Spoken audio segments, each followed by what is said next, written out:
Halloween Forever.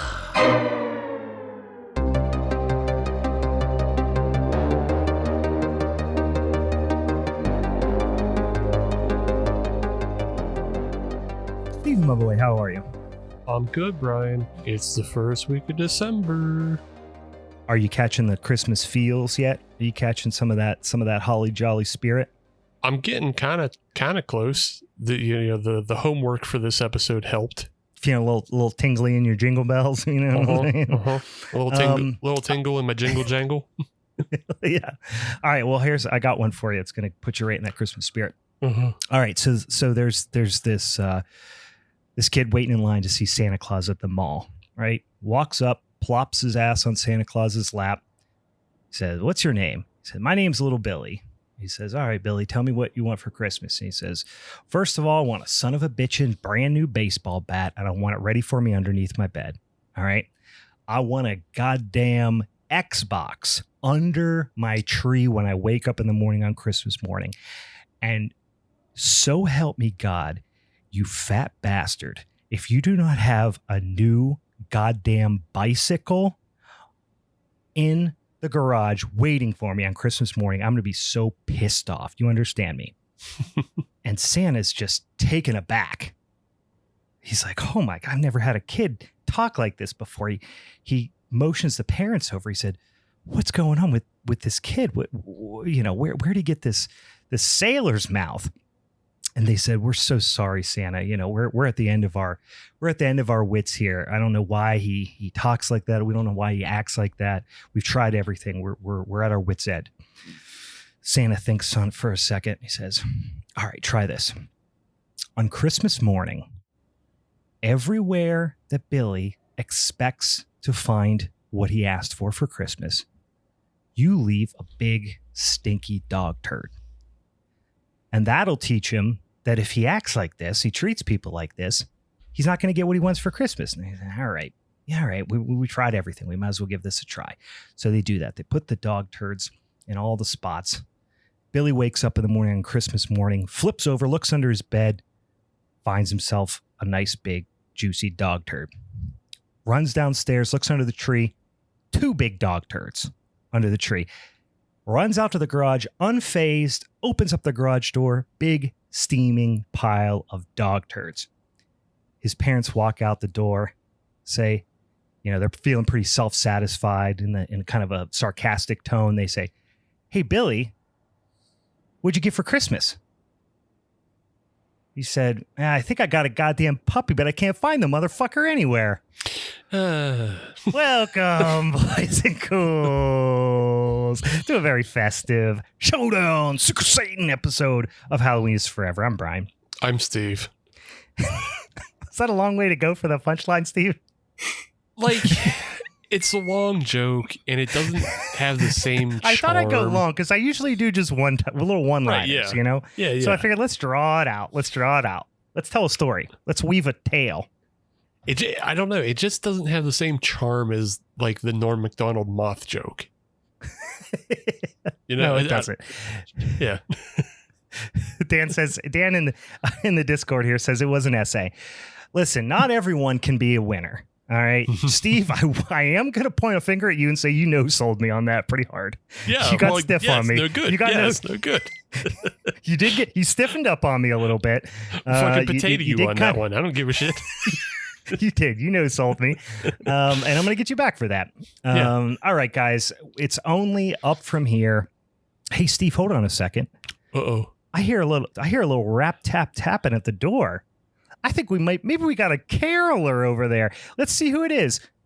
Open door, click. Oh no, it's actually our old pal Anthony Del Vecchio from they call this a movie podcast. Hey Anthony, how's it going? Hey guys, how's it going? Happy holidays. Yeah, Happy thanks holidays. for joining us. We thought you were a whole lot of carolers. You're just one dang old movie guy coming over here to talk on the podcast. We appreciate your time. Yep. Just one old guy. I promise not to sing, so. Oh, all right. Fine. All right. Well, we'll get somebody to sing by the time we finish this episode up. Maybe a couple 2 Tree beers might lube up the old vocal cords. You boys sipping on a beer or two on this this lovely winter's eve? Yes. Yep. What you got, Steve? I'm drinking a beer that I haven't had in a long time, and I haven't had actually any beer from this brewery in a long time, but it's right in league with the holidays. I have from Rogue the Santa's Private Reserve Coffee Stout. Oh, I didn't know they even still made that beer before, or made that beer anymore. It's been quite a while since I saw that one. Yeah, I didn't know they were still like brewing and distributing out to this way, but yeah, this is the 2024 version made with the Portland Coffee Roasters. It's fine. It comes in at 6.7%. Yeah, it's fine. It's not blowing my socks off. It doesn't have a big enough coffee flavor for me, but it still has a nice coffee flavor. It's all right. I feel like Rogue, once upon a time, was a big fan of the Morimoto hazelnut ale and all this stuff. And then over time, I do think that is the sentiment for me for a lot of the Rogue beers is it's fine. Yeah. Didn't they get bought by somebody, or maybe they closed some of their tap rooms or something? I think they closed some tap rooms and they sold off some assets, but I don't know that they went under new management, because I still think they have their own distillery, and I think they actually moved into doing sodas and even weed beverages as well. So Gotcha. Yeah. Hey, that'll happen from time to time. Hey, Anthony, what are you sipping on over there? I am sipping on. I cracked it open right before we got on. I got visited this week by my sister and my brother-in-law. They live in central Pennsylvania, so every time you come down, my brother-in-law always manages to bring me a variety 4-pack. And I opened up a New Trail Whiteout, the Hazy Double IPA. So New Trail, I really haven't gotten into it yet. They do be out there all over central PA. It's crazy when I drive out there for work or whatever. I go into a Sheets and they've 6 different new beers from New Trail. I'm always blown away by how many IPAs they release on a monthly basis. Whereabouts in central PA? Let me see if I can guess the town, because I've been in every goddamn little tiny town all over the state of Pennsylvania. Give me just a random, is it north of State College? Is it south of State College? Do you know the location of this town? It's northeast of State College. Northeast of State College. Is it close to Williamsport? Is it Williamsport? It's direction? Not Williamsport, but it's close to Williamsport. Yeah. Is it Snowshoe? Is not Snowshoe. Damn it. Is it oh boy, what's the name of that town? Is it Jim Thorpe, Pennsylvania? Not Jim Thorpe. All right, I give up. What is it? It is Mifflinburg. Mifflinburg. Okay. That was my next guess, was Mifflinburg. I have been to Mifflinburg. All right, guys. Listen, I'll give you a guess, Steve. I'll give you 2 guesses what beer I'm drinking. One of them don't count. Okay. Shiner Cheer. No. Pilsner Urquell. I just slowly start bringing it up into screen. I am drinking Pilsner Urquell. Always a safe bet, especially around the holidays. I really like Pilsner Urquell around the holidays. Second only to summertime, and then third to fall, and then also I drink a lot of it in the spring. So those are the main times I drink this beer. Oh, that's all the times in the year. That was right. Good. Here's the question that I don't think you're going to get. I said I'm drinking on some Zoa, because the Rock says. Right, Rock says. What flavor Zoa am I drinking? Blackberry? Is that a flavor? I don't drink Zoa, so I don't know what the flavor is. You never had a Zoa? No. Good God. No, I'm drinking wild orange. I'm drinking on a wild orange over here just now. Although I did have my first sip of the holiday punch. It's called it's called Duanta's Duanta's holiday punch, like Santa, God. blame Santa. Yeah. Oh God. It does Which gives me And it actually has a picture of him like doing the people's eyebrow and flexing on the can. It's tremendous, and it's delicious. And is this in conjunction with the Red One movie that just came out as well? It doesn't have anything to do with Red One, like on the packaging, but it is Red Punch. Right. And it does have a picture of The Rock on it. So you could argue that there is a connection, but it is not branded with the Red One in any, way, shape, or form. But I have been asked by a lot of people whether I'm going to go see that movie. And my answer is I'd rather die. But I might see it once it comes to streaming because it looks fucking atrocious. Anthony, I feel like you, of the three of us, a person who might spend money, maybe out of a morbid curiosity, to see that movie, it might be you. Yeah, I think ordinarily maybe. I'm not the biggest Dwayne Johnson fan. Mm-hmm. I don't know who would be the biggest Dwayne Johnson fan. I don't know, besides Dwayne Johnson. Damn it. But I was taking a sip. Beat you to punchline. Listen, I'm a big Dwayne Johnson fan. I'm just not necessarily a big fan of his movies. I'm more of a fan of his wrestling career. And Steven made me watch all the Fast and the Furious movies, and it almost killed me. Yeah. We have a resident Fast and the Furious fan on our podcast, and it is not me.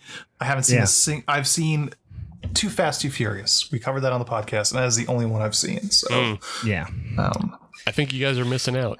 You really should let Mark give you just one of the really atrocious ones. You should just watch 10. You should skip all the way to 10.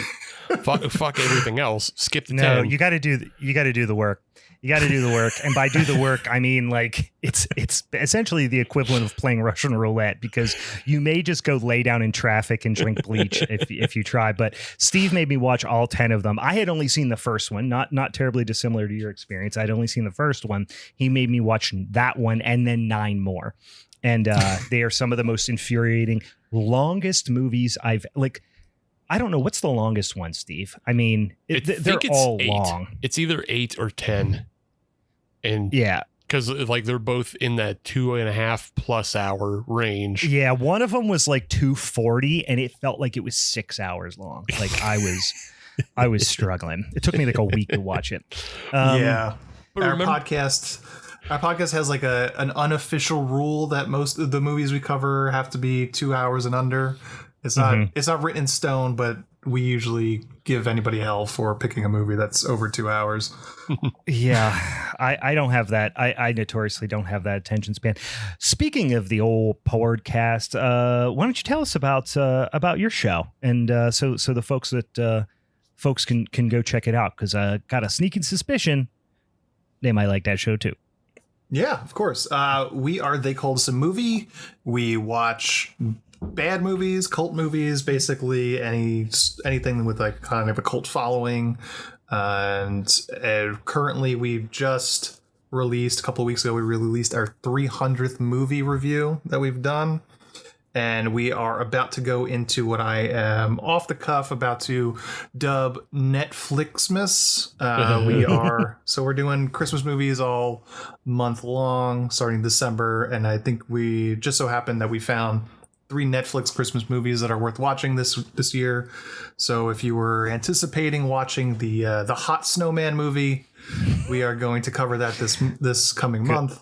I'm excited to hear you guys talk about that, because we did talk briefly about Hot Frosty. And have you? I assume you have not watched it yet.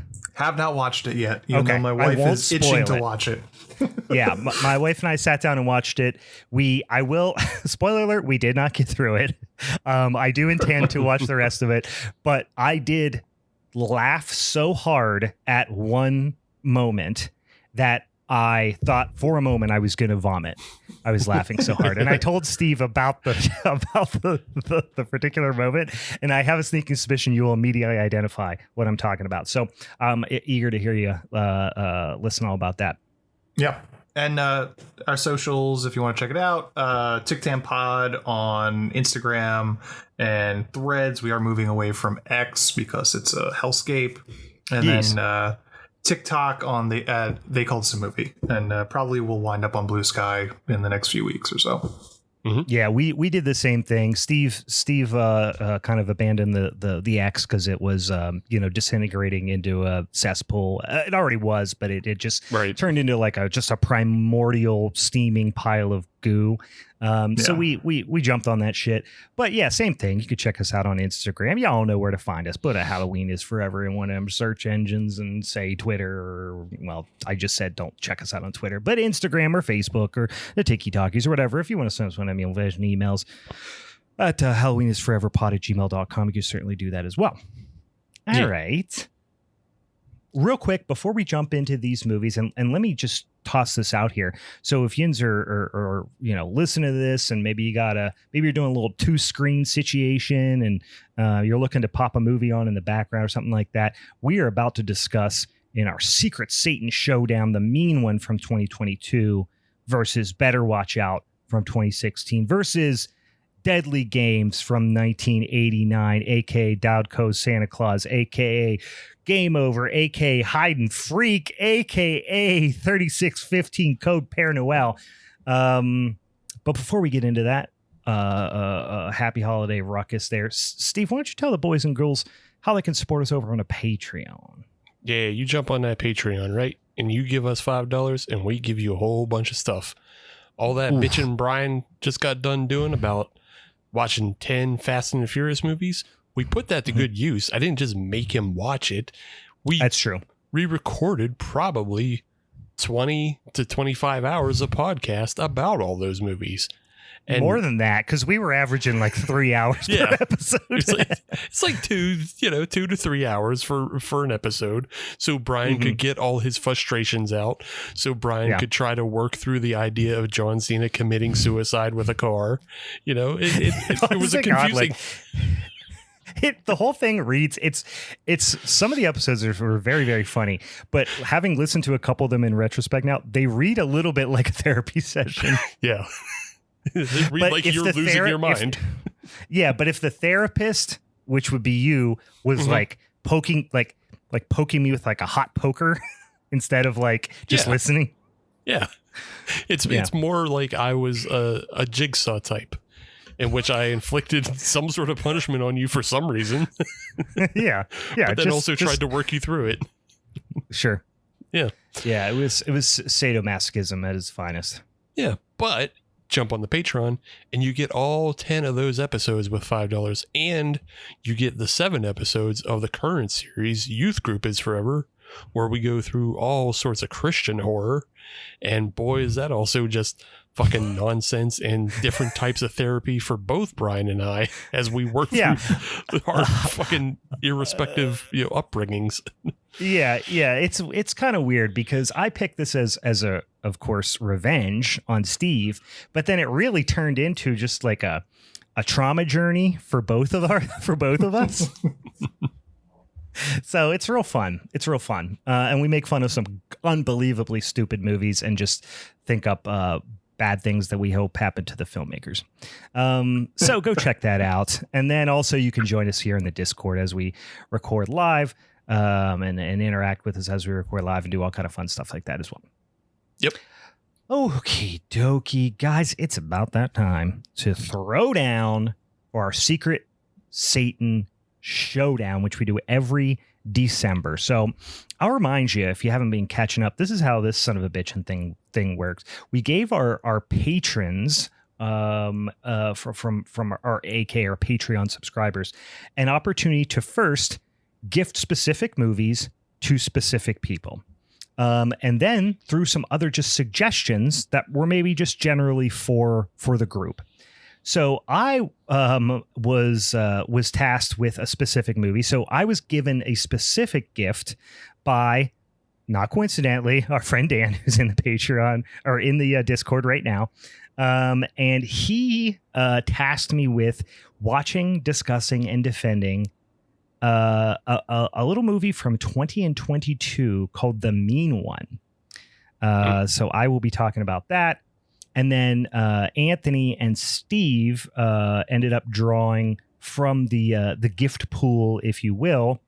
Anthony is going to talk about Better Watch Out from 2016. And then Steve is going to talk about 1989's Deadly Games, aka Dial Code Santa, aka Game Over, aka Hide and Freak, aka 3615, code Pere Noel. And I will not refer to this movie without delivering all of its proper commercial names. Yeah. Yes, much the same way as Halloween Puppy gets all of its proper titles from you. Halloween Puppy, aka a Magic Puppy, aka Magic Halloween Puppy, aka Puppy Halloween, or something like that.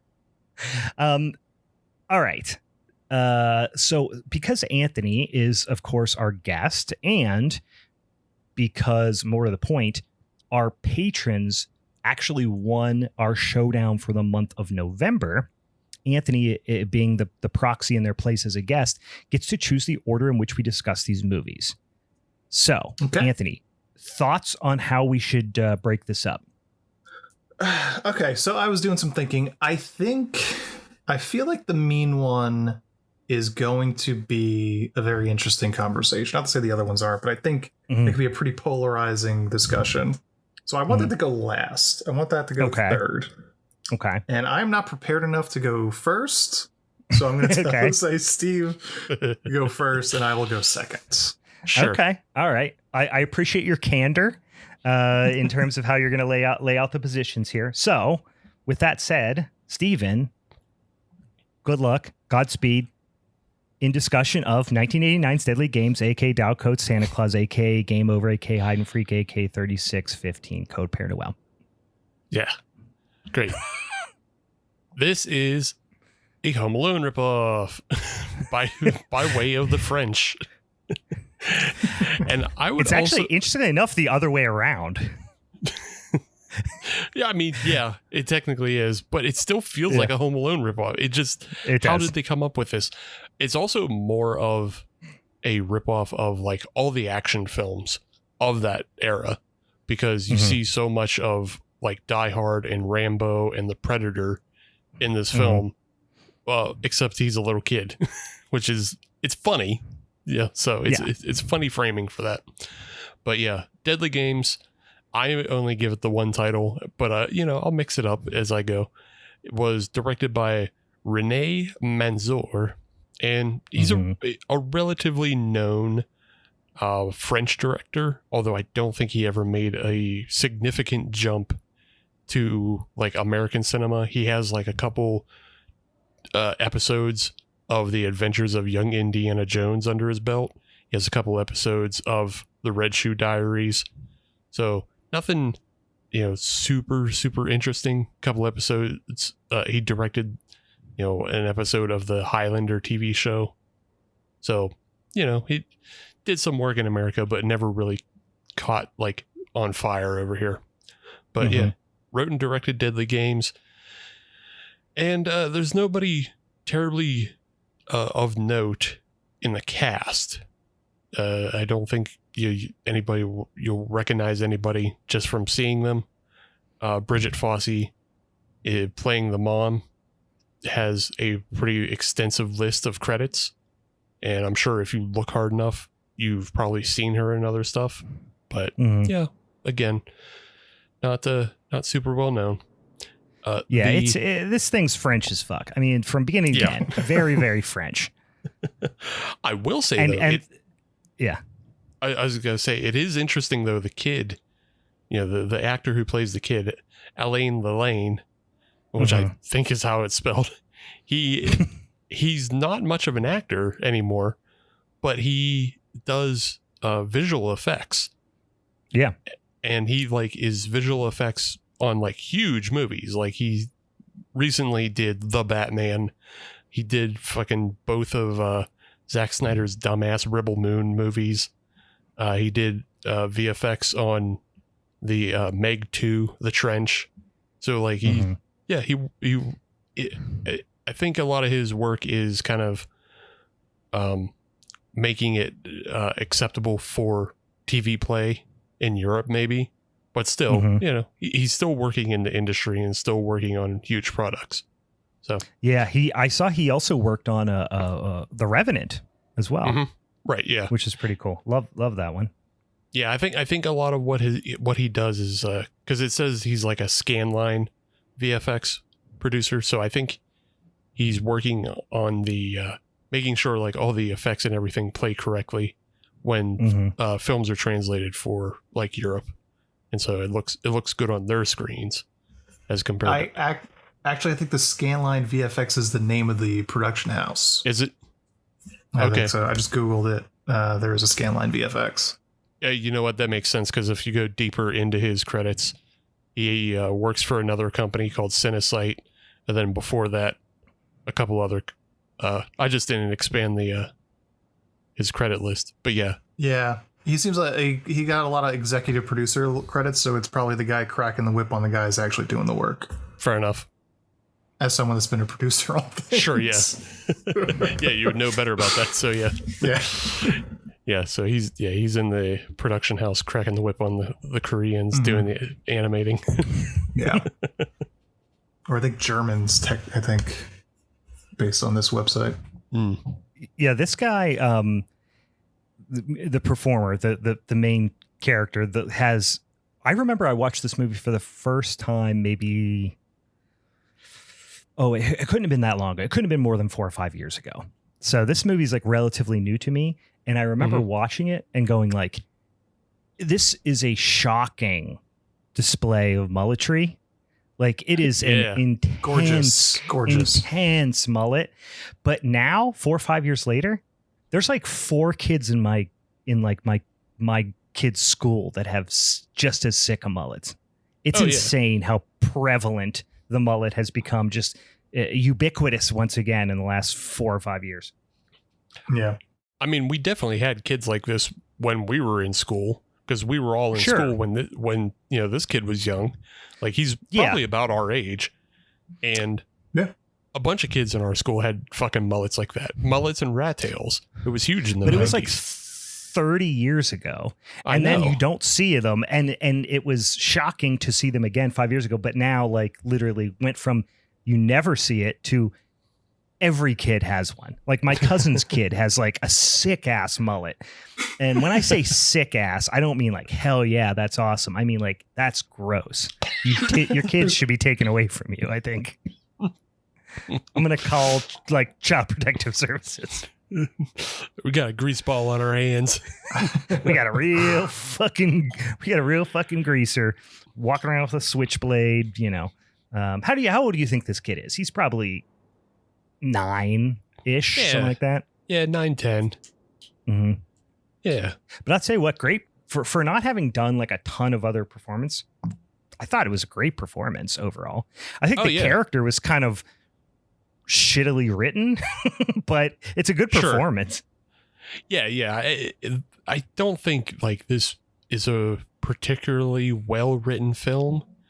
It's fun, and that kid does a lot of heavy lifting and is asked to kind of perform a wide range as well, because like I think you were talking about this before, Brian, or maybe you were talking about it within regards to another film, but you were saying you're talking about within regards to the film Daddy's Head, about how the kid in that film goes from kind of like a shit, just like a little shit, but then you actually care about him towards the end. But I kind of actually got the same vibe from this film, because you get this kind of like Richie Rich, obnoxious kid who then you actually kind of started to feel for, because he just generally is tortured throughout the film. And then the worst things happen to this, like the worst situations. Yeah. This is a emotionally predatory movie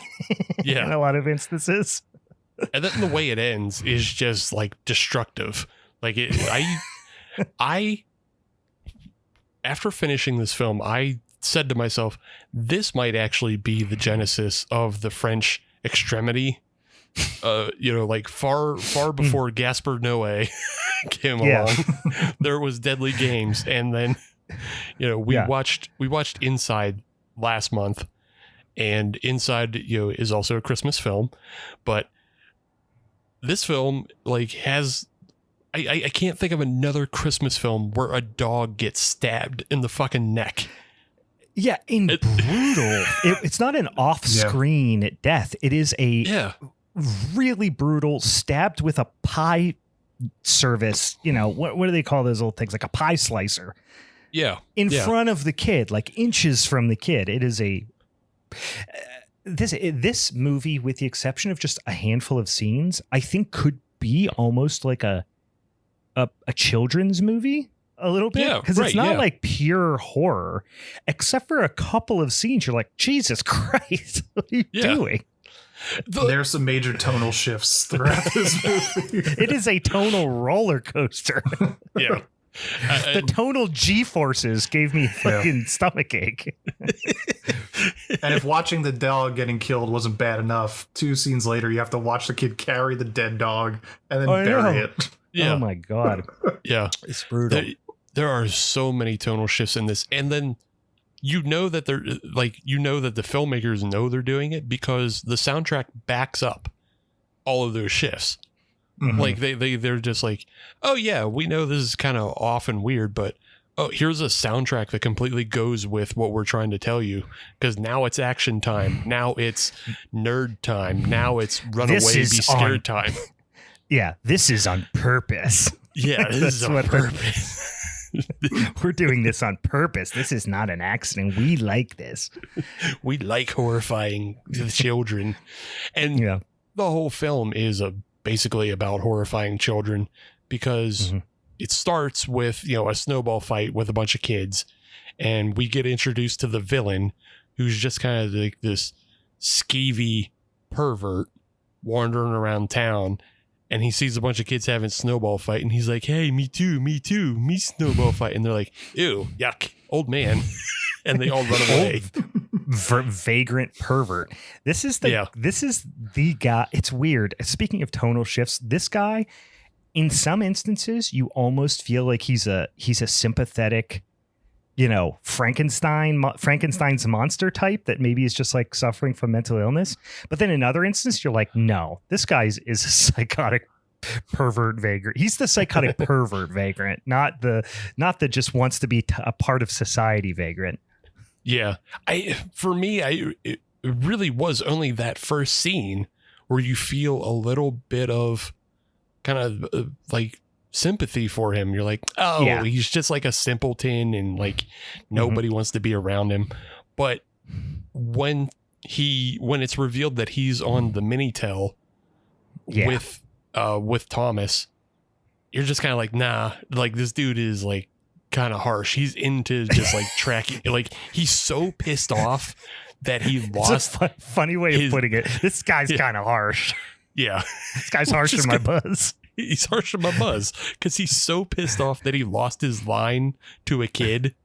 Like he's like, oh, my public time on the terminal's up, and I almost had him. And it's like, ew.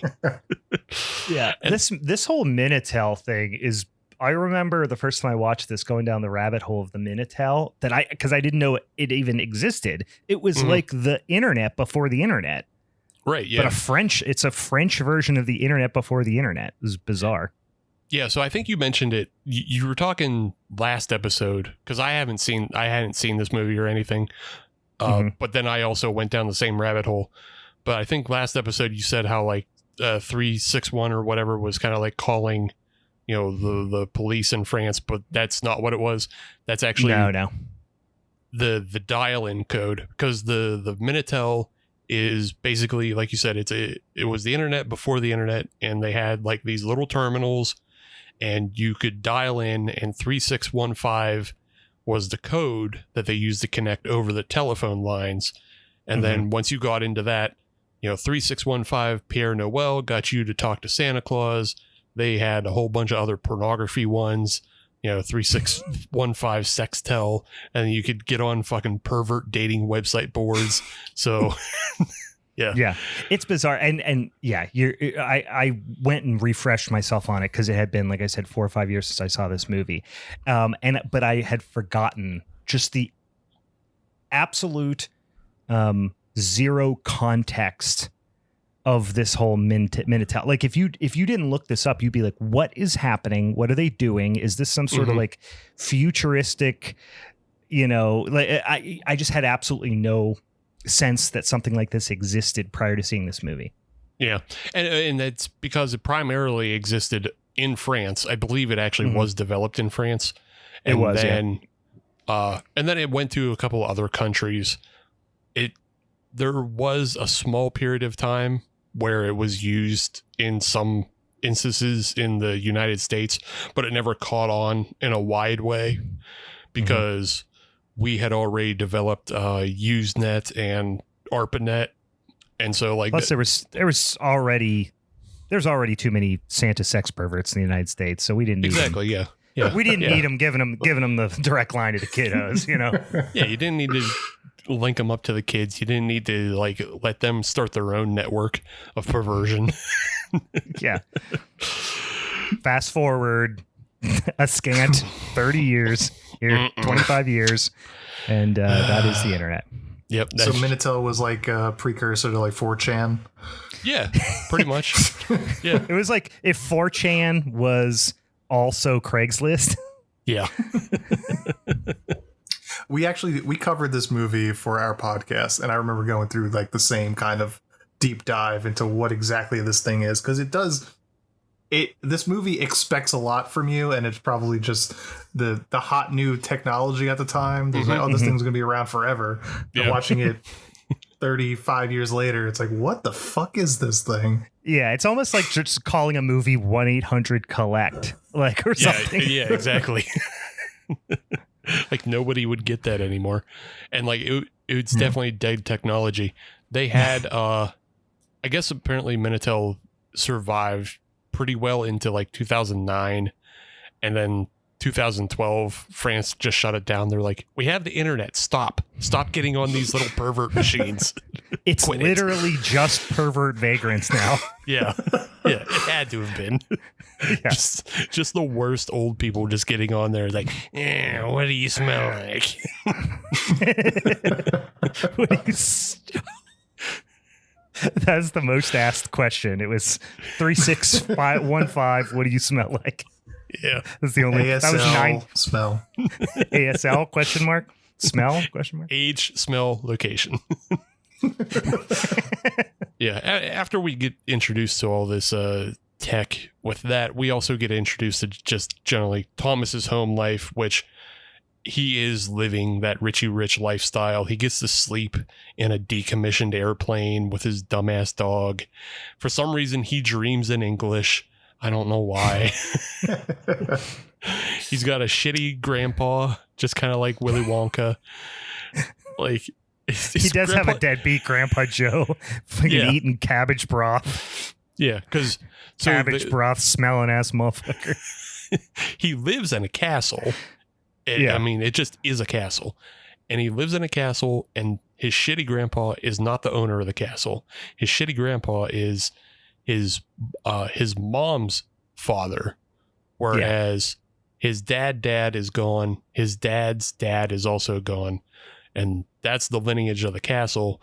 But now you got freeloading, can't see right grandpa, just living in the big bed, taking everything up. Just laying in there, stinking up the sheets. I have a theory, because we come to realize, you know, we later we feel for him, but the main kid is fairly sadistic in the way that his main source of entertainment throughout the day is to torture his dog. Yeah. And his grandfather. And I choose to believe that he murdered his real father, and that's why his mother's a widow. Is because he murdered, like, he put like tripwire, like, you know, piano wire or something, and then like pulled the fire alarm, and his dad ran out of the bedroom and got his head cut off or something. Yeah.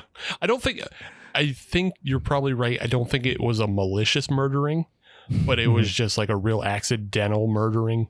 Like it was a manslaughter for sure. Yeah, like he put like a bunch of micro machines at the top of the giant staircase or something. It was a 13 dead end drive style death. Yeah. Or he literally just dropped the suit of armor on his father and it killed him. Too. I can't believe he hasn't done that to Grandpa yet. Yeah. Well, I mean, that's why he figured out to put Grandpa inside the suit later. He's like, well, hey, I know how this works. Inside the suit, safe. Outside the suit, mushed. Bad. That's all he knows. Yeah. Yeah.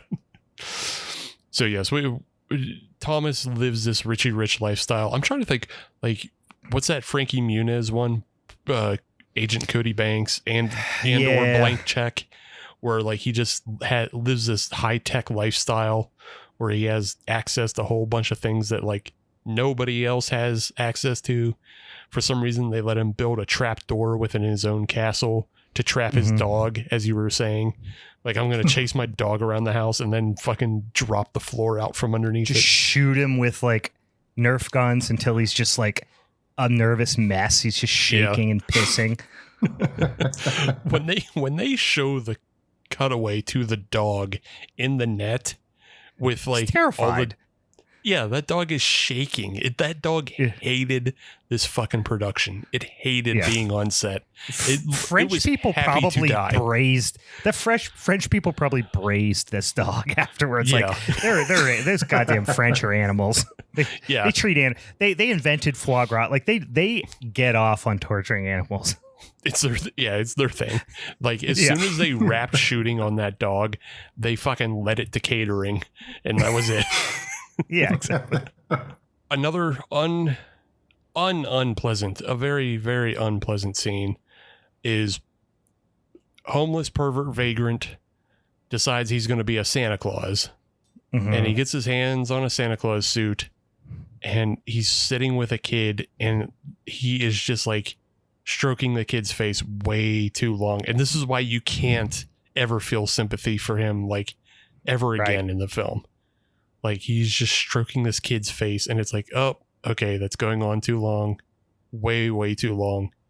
Yeah. And then when the kid goes, you're not Santa Claus, because Santa Claus doesn't do this to me. He fucking belts her across the face. Yeah, it's rough. What I don't get is, after he belts her across the face, the boss, who is also Thomas's mom, shows up, and she fires him on the spot because she doesn't know who her employees are. She just fires him. She's like the big boss. She's like a bajillionaire. Yeah. She's the one forcing everyone to work on Christmas Eve. Right. I was going to say, they really make it seem like she's like very to be admired, you know what I mean? Mm-hmm. But she's, I immediately saw her as just like, she's like a robber baron. Like she's just, yeah. It was absolutely like Scrooged coded of her just like, I'm going to make everybody work, including myself, on Christmas. Till midnight, not like till 5 p.m. And then she's wearing like a vaguely Napoleon style power suit vest. Yeah. She has a power suit, and then like her underling, who's also kind of her like boyfriend. We don't see much of it. We don't see enough of it to like really draw like a connection of like how deep their relationship is.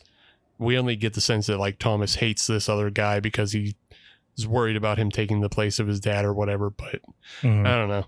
He could just be a boy toy because she just treats him like a simp of like, hey, I'm still your boss and all that kind of shit.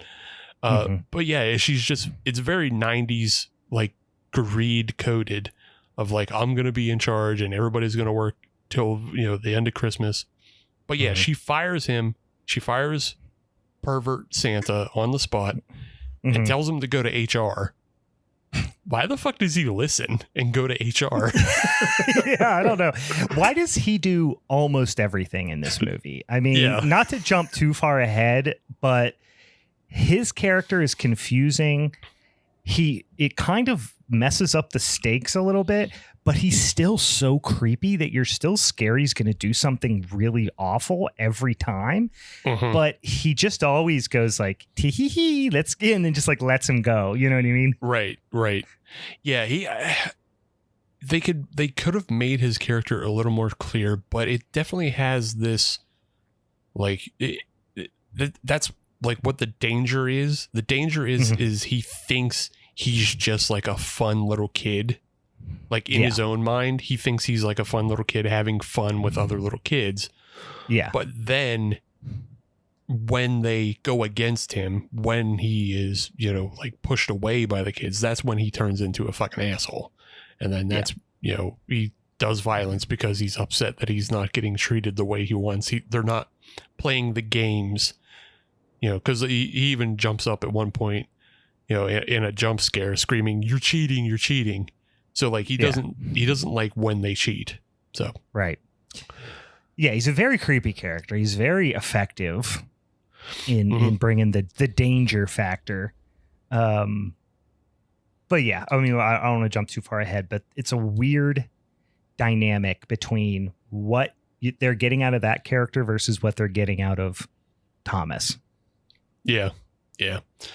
So he does discover, because he does listen and go to HR, he does discover that there is a delivery inbound to Thomas at the castle, and it's all of Thomas's Christmas presents. And he hides out in the back of a delivery van. And then this is where I thought we were going to get like a fair amount of violence in this film, because when the delivery van arrives at the castle, the first thing that happens is the delivery driver opens up the back door and gets jumped by pervert Santa, who drags him in and chokes him and kills him. And it's like, okay, that makes sense for like a horror film. And there's like two other caretakers. They're there and like, okay, they're going to die as well. I thought there was going to be more cat and mouse with like the caretakers. Yeah. You know, but there's not. The film boils down to like pretty much all cat and mouse. I even thought there was going to be more cat and mouse with the dog, but what we see is, you know, Thomas has his own plans and he thinks he's going to catch Santa Claus on camera with his vast network of, you know, video cameras in the castle and on his little, like, it's his Predator armband, essentially what it is. Like, yeah.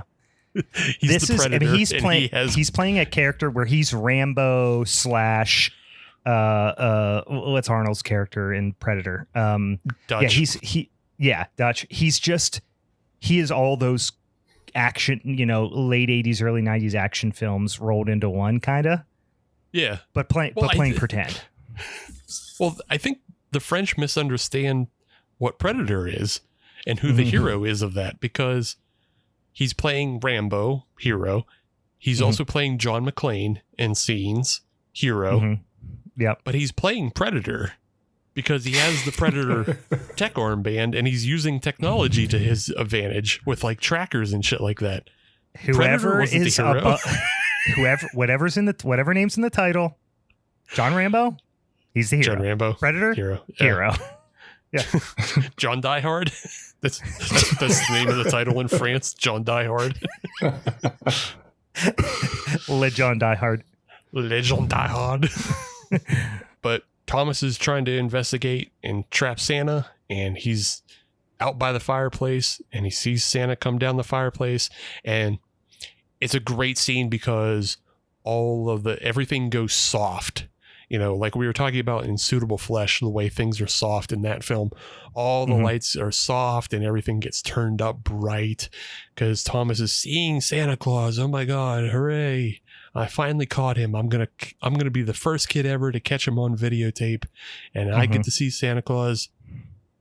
And then the fucking dog comes in and just starts biting Santa Claus. Just unrepentant biting. Yeah, just attacks him. And then I thought we were going to get more cat and mouse involving the dog, but no, like we already mentioned, Santa Claus just stabs him with a pie service. And it's just like, oh, fuck. Oh no. Yeah. Oh no, bad. Yeah, it's like I said, this is one of those tonal shifts. I mean, bad things have already happened, right? Santa's already, murdered people and stuff like that. But also, I think the most like heartbreaking part of this too is his mom. I don't remember exactly what she says, but he's talking about how he's going to like stay up and catch Santa Claus and all this stuff. And she's like, well, if you do, Santa will turn into an ogre or something. I remember she says something like a warning, this will happen. Right. So that's what he thinks is happening. So he's not like crazy pervert vagrant dressed up as Santa Claus is breaking into my house. He's like, Santa Claus is pissed. This is my fault. And you know what I mean? And now Santa Claus is out to kill me. Like there's something way more affecting about a child believing that. Right. Because they've already reinforced his belief in Santa Claus earlier as well. Like they're saying, and Grandpa's done it too. Yeah. Yeah. Because they're like, oh yeah, Santa Claus doesn't show up for, Pillow, because Pillow is a bad kid. So of course his parents have to buy him presents because Santa won't give him any because he's a shit. Yeah. Grandpa says something pretty derogatory about Pillow or whatever his name is. Yeah. He's like, Pillow's a piece of garbage. That's why. Yeah. Don't believe that kid. Don't listen to him. He's stupid, and his parents have to buy him his presents because he's stupid and bad. He's ugly, and his parents don't love him, and he can't read good. Yeah. He ain't worth a shit. You're rich. You get it. He ain't. Yeah, that kid's most definitely poor. Yeah. Yeah, that kid ain't worth a shit. That kid, that's what we call a scrub around here, right? Stop talking to the help. That would have been just like a terrible twist if that kid was like just the child of the help or of like of the caretakers. Yeah. Right. But yeah, again, that dog's happy to get out of the movie, and the rest of the movie just descends into this cat and mouse between Thomas and Pere Noel. As he chases them around the house, we get this insane set piece though of he leads his grandfather into this Goonies style cave, filled with toys. Whoever built this house that just had this much dead space in the like architecture of this house, like whoever the architect is that just built an entire room for another house behind walls somewhere, it is insane. It's like a child designed this house. Yeah. It is like a full on, like just almost bat cave because you go through a wardrobe to get to it. And so it's a Babes in Toyland meets the Batcave situation. Yeah. And Thomas explains it as like, oh, this is a generational cave. Like, these are all my dad's toys and his dad's toys and his dad's toys. So it goes back at least 3 generations of how deep this cave is. Steve, like, this is rich people shit we do not get. It's it's like Americans not getting the Minitel thing or whatever. It's poor people. We don't understand what this cave is about, but every rich person has a cave like this, a toy cave. Well, if you think about French history, it's probably a very useful cave in 1940. That's what I was about to say. I was going to say, they actually, it's probably like a golden painting hoarding cave that got repurposed for fucking stuffed animals. It used to be full of Nazi gold. His toys are toys. Grandpa's toys were Nazi gold. Right. Yeah. Yeah, because he does mention that it's like his dad's toys and then his grandfather's toys. But Yeah. But yeah, again, it's just a whole lot of cat and mouse, a whole lot of trying to keep Grandpa safe. The kid is dressed up like Rambo, but he's also running around in his bare feet like John McClane. He's forced out onto the roof and is like, going across it like a skyscraper at times. Mm-hmm.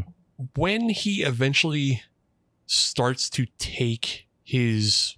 like the kid, when he starts to take his revenge on Pere Noel, it's not quite as satisfying as when like Kevin McAllister gets the wet bandits.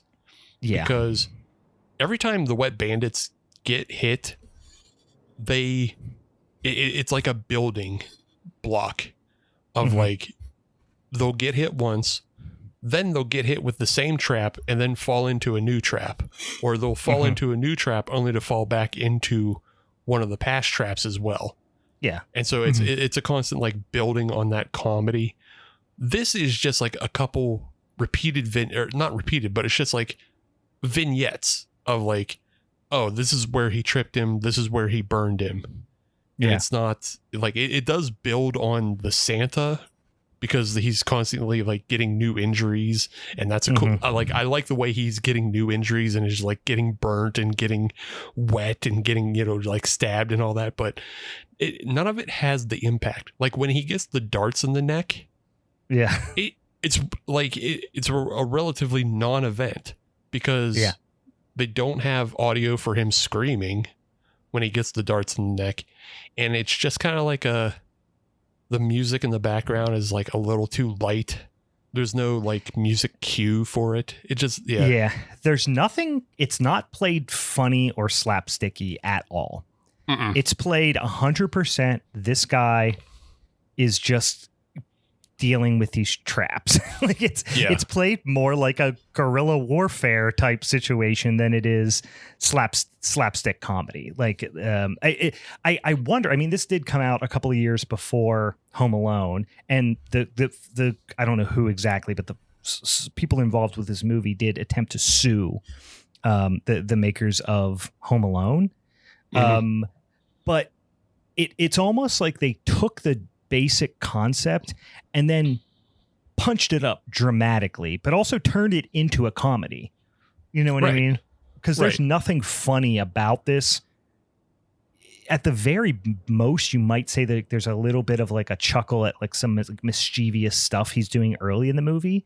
But once it starts getting dire, I mean, there's a skinny little kid workout montage, you know, so there is like a couple of little jokey things, but this is not, there's no slapstick humor with the villain.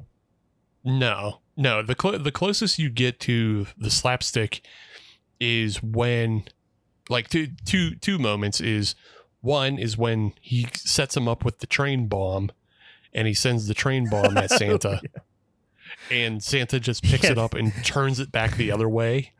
Yeah, and like because the bomb didn't go off, that's a little bit funny. But then it also turns serious because now it's going to blow up Grandpa, who's immobilized in a suit of armor.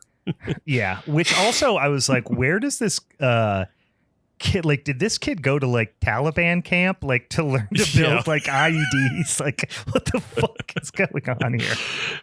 And that's another thing I wanted to bring up. This kid is the perfect Mary Sue. He's the perfect representation of a Mary Sue because.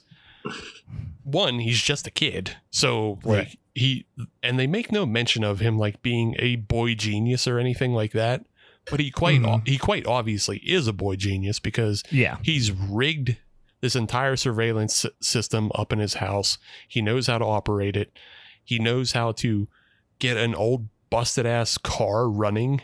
Like he's yelling at his grandpa because he's like, old, and he's like, by the way, he's 8. You know, So.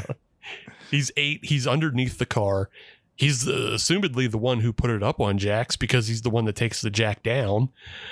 He's yelling at his shitty-eyed grandpa who's not giving him the right wrench. So, he knows how to get a car started. He knows how to rig all these traps. I assume he built the actual, the fall-away floor. In his, he did all that, rigging himself. So. I don't know. He's but he's a perfect Mary Sue because he gets away with it all. He comes away almost unscathed. He gets like stabbed in the leg, which most children, if you stab them in the leg, will just lie and cry until they're. That's true. Every time I stab a child in the leg, they just make a big deal about it. And then also. He did watch his dog get murdered with a pie server. Right. So even I mean, ultimately I assume he would have done that to his own dog eventually anyway. Yeah. He wasn't so much upset that the dog got killed. It's more he's upset that he didn't get the kill. It's that Call of Duty anger when somebody steals a kill from you. That's all it was. That's exactly what it was. Like you're sneaking up behind somebody and then they get sniped. You're like, motherfucker. Right. Motherfucker, that was mine. I'm so close to a UAV. What are you doing? So close to a UAV. Meaning you have 2 kills, not the third. Right. I'm not that good. I do love there is one moment in this cat and mouse when the Santa is running down the same hallway with the trapdoor, and for whatever reason, the filmmakers snap in this Brian De Palma moment where we have a close-up on the kid's face, but then in the background they composite his memory of dropping his dog in the trapdoor again. Yeah, I do. I will always love that bit. I mean, that's a Looney Tunes bit. You know, I love that. Yeah. But he just remembers. He's like, oh, yeah, remember this morning when I threw the dog down the hole? I'm going to throw the man down the hole now. Yeah. The only thing would have been better if it's like at some point he was like, you heard his stomach growl and then he pictured Santa Claus, but then Santa Claus was like morphed into a chicken leg with a Santa hat on and a beard. Yeah. I love how many kind of like weird setups there are in this. Like, there's so many weird sets overall because we've seen the cave. There's like a bridge in the house somewhere. Like, yeah, it's like a Goonies bridge. Where the fuck is that? Behind the wall? Yeah, it's behind the wall. It's in the toy cave. Yeah. The maze that the kid runs through. It's like I forgot about the maze. Yeah, I think it's like supposed to be an art gallery within the house, but it's also a maze. And then when they pull up to the overview, it's another piece of art that encompasses the whole floor that is like two eyes looking up. It's so weird for no fucking reason, but it rules. Like, why would you put that in there? It doesn't matter. It's awesome. So this is a movie I would have really liked when I was little, just because of those things, you know, because that's like, to be able to have a sweet adventure in your house like that would have been awesome. Yeah. But then the reality of this movie, and honestly, going into this, I was thinking, like, when you drew this movie, I was like, that's a fun movie. That's going to be hard to beat. And then I watched it again. I'm like, I don't know. It's kind of just left me really wanting. Like, it sets up all these. It makes a lot of promises it doesn't deliver on. Mm-hmm. Yeah. Comic mischief, like wacky comic slapstick mischief, and like crazy, adventures on set pieces. And it's like they never really materialize. It's just like a guy breathing heavy on a kid. Yeah. That's the main problem. Is that like if either go full horror movie or go kids movie, but the in between is like kind of hard to reconcile when you're seeing all these fun set pieces, but the implication is that this guy's gonna rape this kid. like right. Like that's just it's hard to have fun. It's hard to have fun. Yeah, exactly. Yeah. You can't have fun. Like yeah. When we watch, here's a scene in this bouncy house, and then followed by this kid making a makeshift tourniquet because he just got stabbed in the Achilles.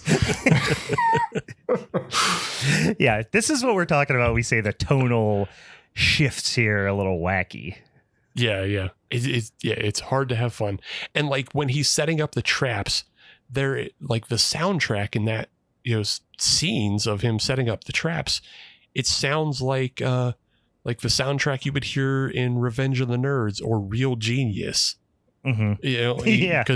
Because he's just kind of like working everything out. He's like boop doo doo oh boop, and it's like doing science and doing traps, and I'm gonna catch Santa Claus. Dude, so he doesn't many fuck me. montages. What's plural for montage? Is it just montages? Because holy shit, there's a lot of them. Yeah, it's a lot of montage. The one thing I have to bring up is one of these montages is an insane Christmas song. Mm-hmm. And it's supposed to be when he's at his lowest. He's lost basically all his camera and all his gear and everything. And he's up in the attic, and the moonlight is coming through this one window, and it's supposed to be really sad. And they start playing this Christmas song that has, like, if you half listen to the lyrics, you'll pick up on keywords like Christmas and Jesus. Mm-hmm. But if you look at the entire lyrics, they are the most insane ESL bullshit I've ever heard. And it's because the composers of this film, who are two French guys, wrote the song and the lyrics and then had Bonnie Tyler, an American artist, record them. Yeah.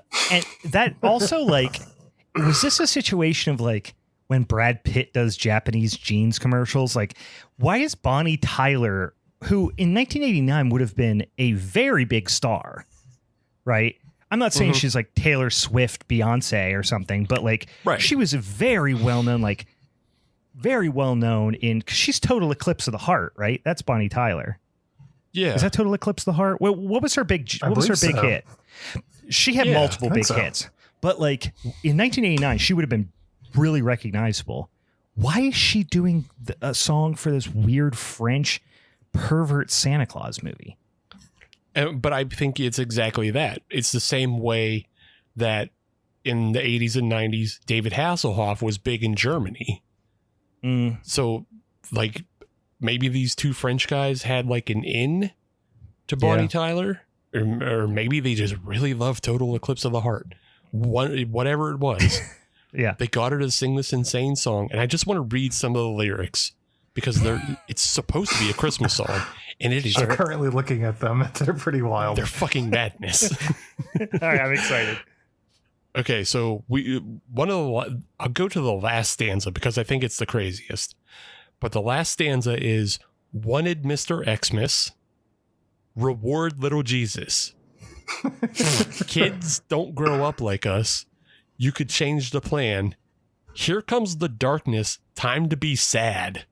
What the fuck kind of Christmas movie song is that?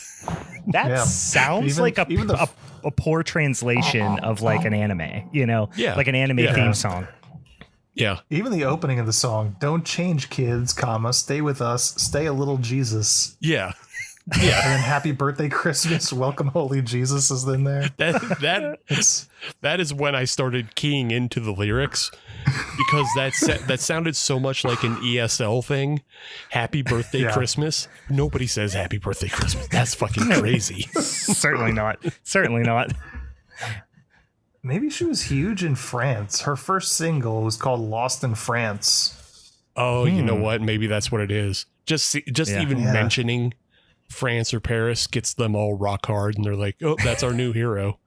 Yeah, they talked about us, and they didn't mention how we just rolled over for the Germans. Yeah, she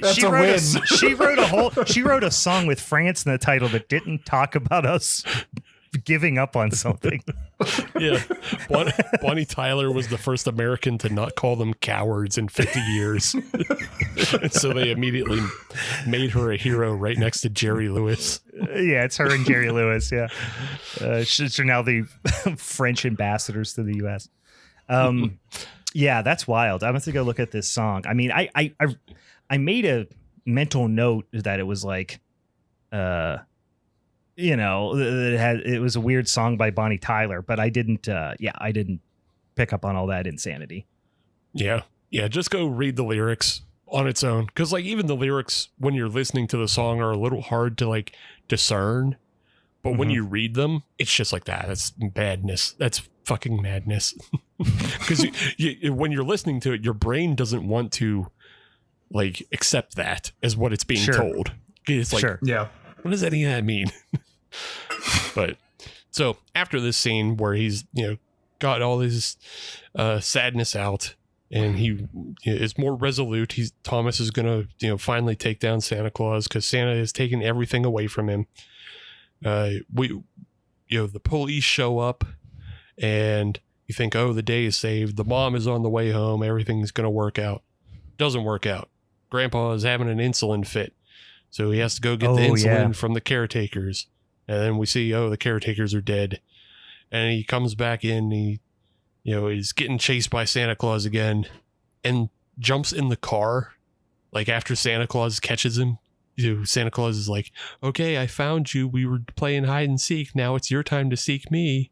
Mm-hmm. And he's like, well, fuck all that. I'm going to jump in the car and drive away because I know how to work cars because, I'm Mary Sue. Yeah. And I build cars on a regular basis as an 8-year-old. Yeah, I build cars. I know how this works. Mm-hmm. Drives away in the car. Santa Claus pops up, crashes the car, finds the cop's body that the Santa had killed out in the woods. And this is where, like, again, we didn't get enough of like Santa actually getting these other people. And I was surprised that he didn't get Polo either. Yeah, because he has kind of that almost shining chase scene through the trees, right? As he's running down Polo on the bike. But Yeah. Thomas trips over his body and finds the cop's gun and then shoots Santa Claus. And we think, oh, the day is saved.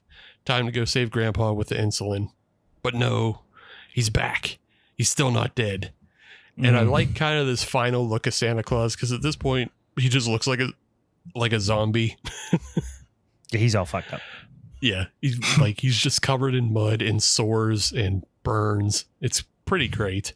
It's a pretty great like final visage for this kid to see Santa Claus as. And then fucking shitty-eyed Grandpa takes the shot. And I like how they do kind of edit it in that kind of well, did he shoot Thomas or not fashion? Yeah. Like, is this super sad Christmas or no? Oh, how wild would it have been if it ended as Mr. Magoo accidentally shoots his grandson? I think they had to have considered it at one point. Yeah, I almost wonder if they did it and then like producers were like, no, you can't. You cannot do that. Absolutely not. You cannot do that. And then they zoom out and not only had he killed the kid, but also the dog wasn't dead after all. And he shot the dog too. And now the dog's definitely dead. Yeah. But yeah, he misses Santa and the kid and just shoots the dog again. The dog's like, I'm woof, woof, woof, woof. And then in subtitles it says, I'm okay, guys. Bullet through the eye. Fucking Mo Green style. But no, what we do get is we get a dead Santa Claus, and we get Thomas, who is just infinitely scarred by this. He's just running through all the thoughts that he's had and all the things that he's been told. He's remembering how his mom told him that Santa would turn into an ogre. And Santa basically did turn into an ogre. Santa tried to kill him. Santa killed his dog. Right. You know, Christmas is ruined. His life is destroyed.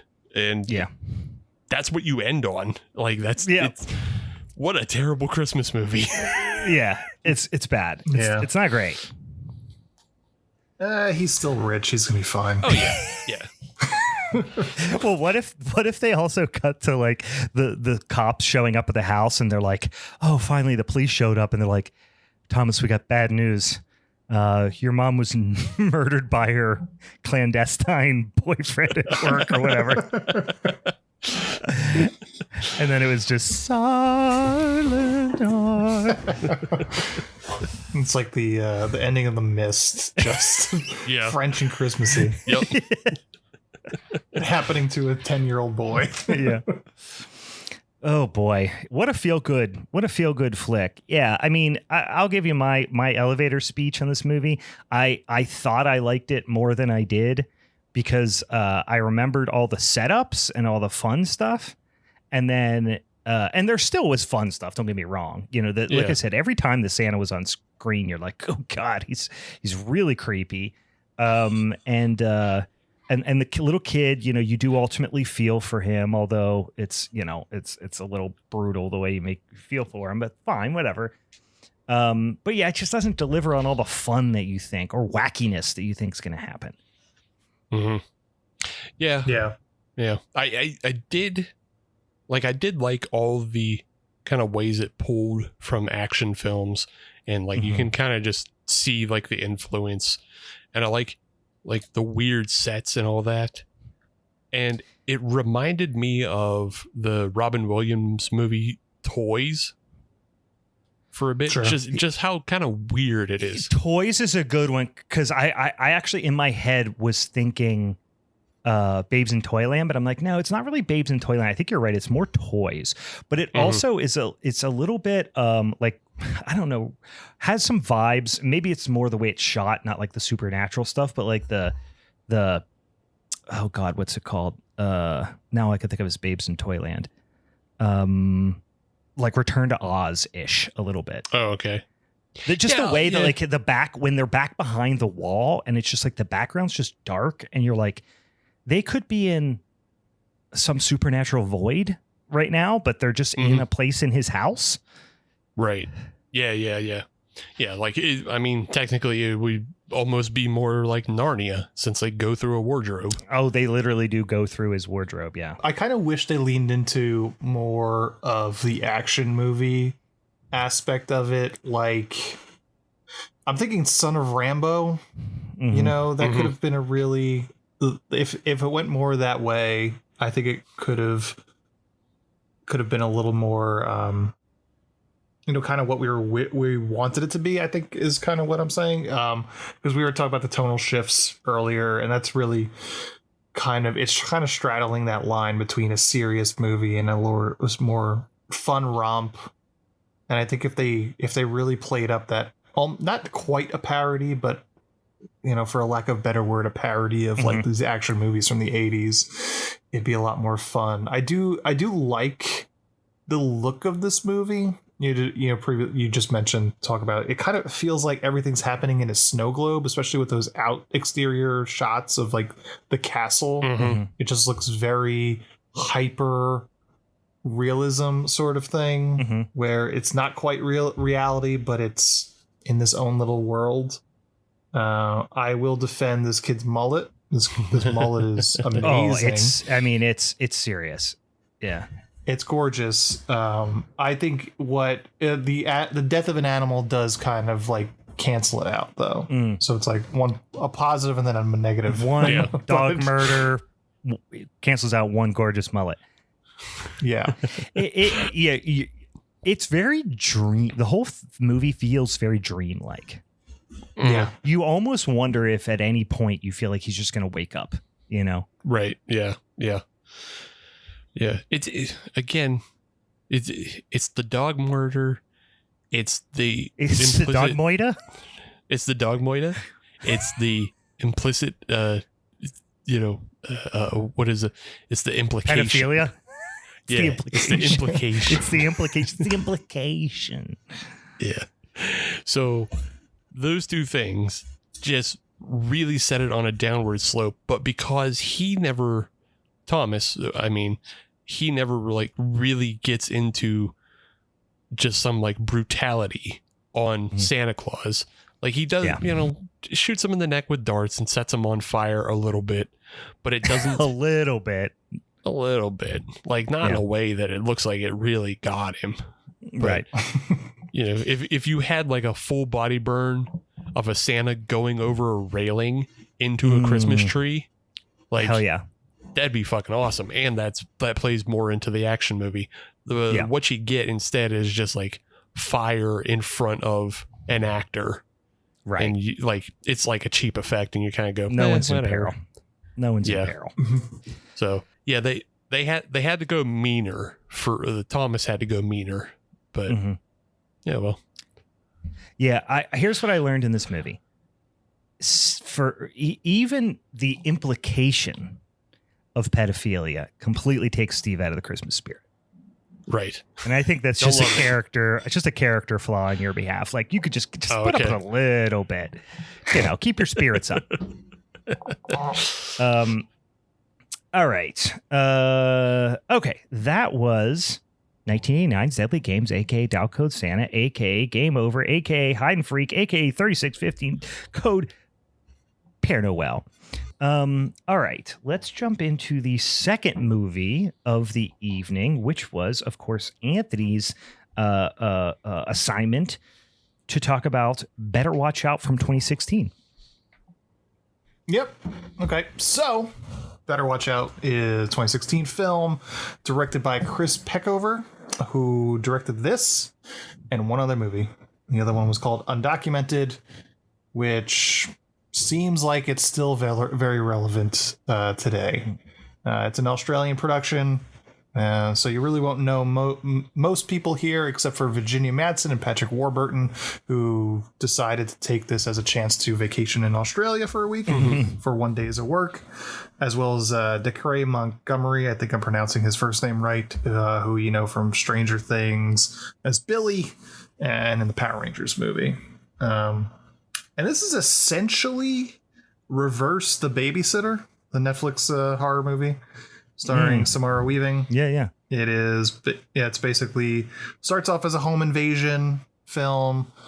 and then kind of does a twist. I remember I watched this 4 years ago or so, somewhere around there, probably around the beginning of the pandemic, and I was actually not spoiled for the twist of what this movie actually is. Mm-hmm. So that was an interesting viewing of when you watch a movie that has a twist and you don't get spoiled. It's a nice happy accent to have. I will say that this movie has the biggest little shit in a movie I've seen in a long time. He does a great job of just he's delivering on a hateable character. That's a hard thing to do. Yeah. He's a cunt. Yeah, he's got that. And your movie and my movie, Anthony, have in common that both, have this one thing in common. Both of our movies have a ventriloquist dummy come to life. And as one of the leads, this, being the antagonist. But to make that, kid seem threatening, which he does, he pulls it off, and also supremely hateable, is a testament to his performance. I know we talked about this when we did that Vince Vaughn film Freaky, and we talked about how this probably just started as just the idea, Freaky Friday the 13th, and then that was the original title of it. Yeah, I was watching this, and I'm sure somebody's already said it before, but I was watching this and I was like, they probably started simply with the idea, we need to talk about Kevin McAllister. Sure, could be, yeah, sure. They just started with that title, and then they're like, let's go from there. Yeah. And then the tagline is your girlfriend, woof. But he's like in a positive way. Yeah. So the plot is it's pretty light in plot. There's one central kind of situation that's happening. We get Luke, who's a 12-year-old. It is interesting watching this movie because my 7-week-old is also named Luke, so this made it all the weirder. But anyway, we have a 12-year-old named Luke who looks a little bit older and feels like probably is old enough to not need a babysitter, but his parents, specifically his mom, is kind of a little protective of him and coddling him. So he needs a babysitter. And his dad's Brock Sampson. He don't give a fuck. Yeah. Exactly. Patrick Warburton, who has probably not had a thought in his head in the past 30 years, just coasting through life on vibes. So the babysitter enters the situation, and we learn before she comes over, Luke is talking with his buddy Garrett, is that he's in love with his babysitter, and he plans to make the moves on her that night in hopes of getting laid. She is 17 and out of his league regardless, so that's probably not going to happen. Yeah, these are like I don't know what you call a pre-incel. Like, they are incels, but they're not really old enough to be considered incels. They're like incels in training. Yeah, I mean, I think it's still technically incel because it's involuntary on his part because he's just 12. Like, he can't help that. That's what I'm saying.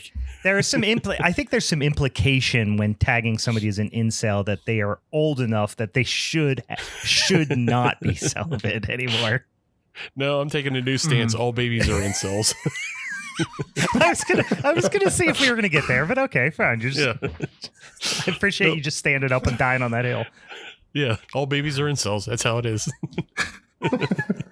It's not untrue. Yeah, so wait, no. That implies that the babies want to have sex, Steve. Prove to me that you have they're Volcells. They're voluntarily celibate. Prove to me that these little babies want to be fucking. I can't, Brian. Exactly. I'm not asking. Exactly. I'm not running that poll. Exactly. Yeah, not without the FBI getting involved. You just go to jail for even starting that study. Yeah. Hypothetically. Well, you could do that on X, though, because that's the place for free speech. Yeah, it's all about free speech and pedophilia over there. So Ashley comes over and she's apparently leaving soon. She's going to the big city. I think, I don't remember if they name the city. Maybe it's New York, maybe it's California, or Los Angeles. But no, she's going to Pittsburgh. They say, is she going to Pittsburgh? Yes, they say very clearly she's moving to Pittsburgh. They say it twice, and I'm very tuned in to when people are coming and going from Pittsburgh. They do. Now that you mentioned it, I do remember they said Pittsburgh, which is, quaint, I guess, for Australia. Yeah. Hey, that's good publicity for Pittsburgh, that we make it all the way to Australia and are like a known point in the world. Mm-hmm. We are the Paris of Appalachia. So this is not. Does it say where this is set? Because I know it's shot in Australia, but it's clearly set in the U.S. Right? Yeah, I don't know where. No, I mean it's a cold climate, obviously. Yeah. But yeah, I don't know. I didn't make a note of it. Yeah. Indiana, Pennsylvania, maybe. Yeah, it feels like an Indiana, maybe a Johnstown. She's making the move to the big city. a Mechanicsburg. Yeah. That's like a town where it's like, that's the move. It's like when the people that make it out of this town alive, they go to Pittsburgh. It could even be like a Youngstown, Ohio. And like, they're the richest families in Youngstown.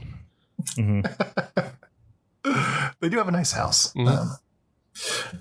But this is Poland. This is Poland, Ohio. This is outside. So he has plans to kind of make his feelings known to her, and he has grand, lofty ideas that she's going to reciprocate those. Everyone needs a goal, so good for him. Swing for the fences, buddy.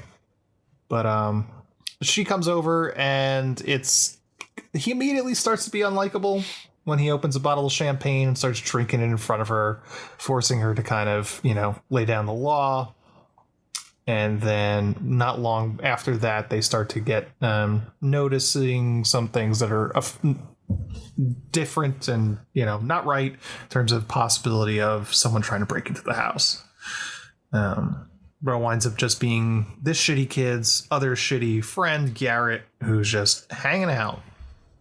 And then from there, there's a brick gets thrown through a window that gives them a very cryptic message. You leave and you die. And Garrett runs out of the house, and apparently it looks like he gets shot. Yeah. I remember the first time I watched this movie, that point throwing me for a loop, because it was like, oh, it's not, you kind of in the back of your head was like, was it really shot? But like, make it look like he got shot. Yeah. Because it doesn't, it's the sound effect that clues you in, because it wasn't a gun. It was like an air rifle. Yeah. And then so at this point we think we're headed for a funny game sort of situation. But Ashley and Luke run upstairs, and Luke is starting to take, kind of control the situation. He's feeling his balls a little bit. He thinks he's going to be the man of the house at this point, and ward off a masked intruder and all that kind of stuff. He is employing the dentist system, because when she falls out of the attic and he catches her, like, that's his moment to demonstrate value. Yeah, so exactly. He's starting to employ the dentist system. I just said that he has now demonstrated value. Although the circumstances around her falling through the ceiling, I don't know how he can rig that. That feels like it's happenstance, right? Yeah, I think that was just a coincidence. Right. He's lucky as fuck he catches her. You're right, yeah. Yeah. So then there was a masked gunman running through the house with a shotgun, but Ashley recognizes the mask, and she realizes not long that the gunman is in fact Garrett, his buddy. So she realizes that this was all one giant great ploy that Luke has set up to try and show his value to her, demonstrate value. And she is pretty pissed off about it. But then Luke. She goes to storm out, and then Luke chases after her, slaps her across the face, and she falls down the steps and gets knocked out. And this is where we realize that Luke has been planning this all along, but he hasn't told Garrett that it was going to go this far. Yeah, and Garrett is pretty upset about it. This is such a good turn, because up until this point, and it is basically when she just like shuts everything down and is like, hey, you're a little kid, what do you think you're fucking doing? Like yeah. I have no interest in you. I'm not going to be with you in that way. You weren't going to trick me into having sex with you or anything like that. And it has, up until that point, the movie has kind of this 90s vibe of, you know, Garrett and Luke are just boys being boys, and they're going to do moderate incel mischief. Right. That was okay in the 80s and 90s. You know, there's plenty of worse examples. You know, we already mentioned Revenge of the Nerds once tonight, but we'll mention it again. And yeah, they had this like little ploy of like, oh, we're going to get her and we're going to trick her. And then, you know, she's not going to know nothing. And they even kind of continue to play into the 90s tropes a little bit of like when they leave Garrett alone with the computer to log on, and she's just like, I don't know, do whatever, do your little techno magic, which is like something you would say in the movies back then. Yeah. Of like just expecting a kid knowing how to hack into, you know, a server or whatever. You know, just like, you're the nerd, fucking do it. Do nerd shit. Do nerd magic on it. Yeah. I think the creepiest part of this too is like I guess the subtext here is like these kids are kind of, how do I put it? They're experiencing some sort of like shared psychosis or mental illness. You know what I mean? Like whether it's one manipulating the other or they're both doing it, but they're still kids. Like when they're having a little discussion about like Adventure Time, you're like, they're doing fucked up, life-threatening things with humongous consequences, but they're still dumb little kids with underdeveloped brains. Right. Yeah. Yeah. And that continues throughout, because like that's basically how Luke gets, or like how others get the advantage over Luke every time, is that he's still just a dumb little kid. Yeah. And, you know, all of his plans breaking down, it's all surrounded about whether or not he gets in trouble with his parents. Yeah, so, that's like, really all he cares about. Yeah. Yeah. If anything goes wrong outside of his plan, it could get him in trouble with his parents, and he can't have that. So it's not a concern about the law or like the bigger picture. It's just like, I don't want to get yelled at, because then, you know, they'll take my toys away or whatever.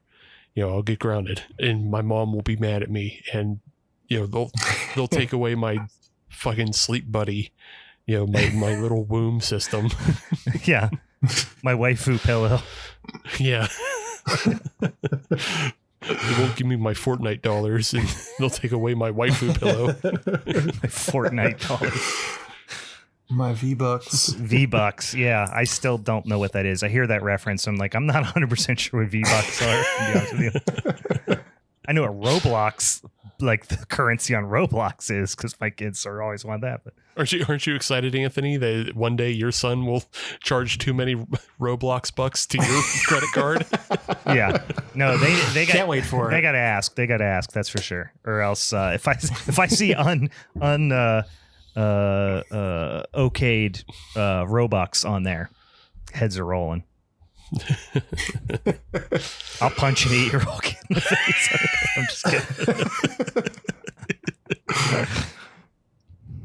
So when Ashley comes to, she's been duct taped to a chair, and Luke continues to just start swinging champagne from the bottle, and he wants to play truth or dare with her. And this is really all a situation that he has set up in order to grope her, sexually assault her while she's stuck to the chair. Which is great. Just great. Yeah. This is where like he's already a bastard, but like at this point, like this is he's really making you hate him and wish ill on him, you know? Yeah, this is the big tonal shift, and you're kind of like, you're like really uncomfortable at this point of like, all right, well, if they're gonna go this far, they have to go further the other way as well. Mm-hmm. Mm-hmm. And like he has to have comeuppance, which spoiler is the one thing I really don't like about the film. Sure. Yeah.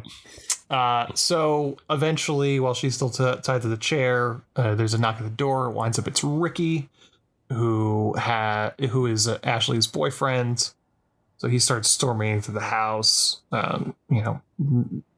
Luke tells him that she's not here. She doesn't want to talk to him. She's upstairs and she's mad at him. But he's almost an adult, so he pushes right through Luke's attempts to stop him, and then realizes that something is amiss and starts getting into a fight with Luke until Garrett pulls the shotgun on him, and then Luke knocks him out and then ties him to another chair.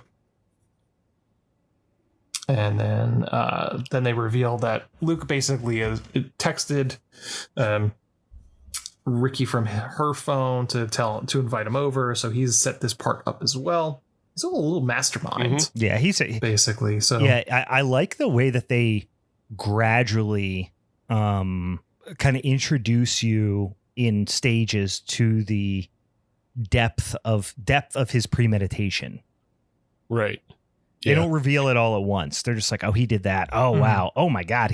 And they just keep like peeling back the layers of the onion of like, oh, he's not only has this planned out weeks ahead of time, he really thinks very highly of himself and his ability to get away with things. I mean, at some point, he even sees like, I'm the fucking Harry Houdini of getting away with shit or something like that. Like he's not just manipulative, weird little incel. He is a full on sociopath, like to the max.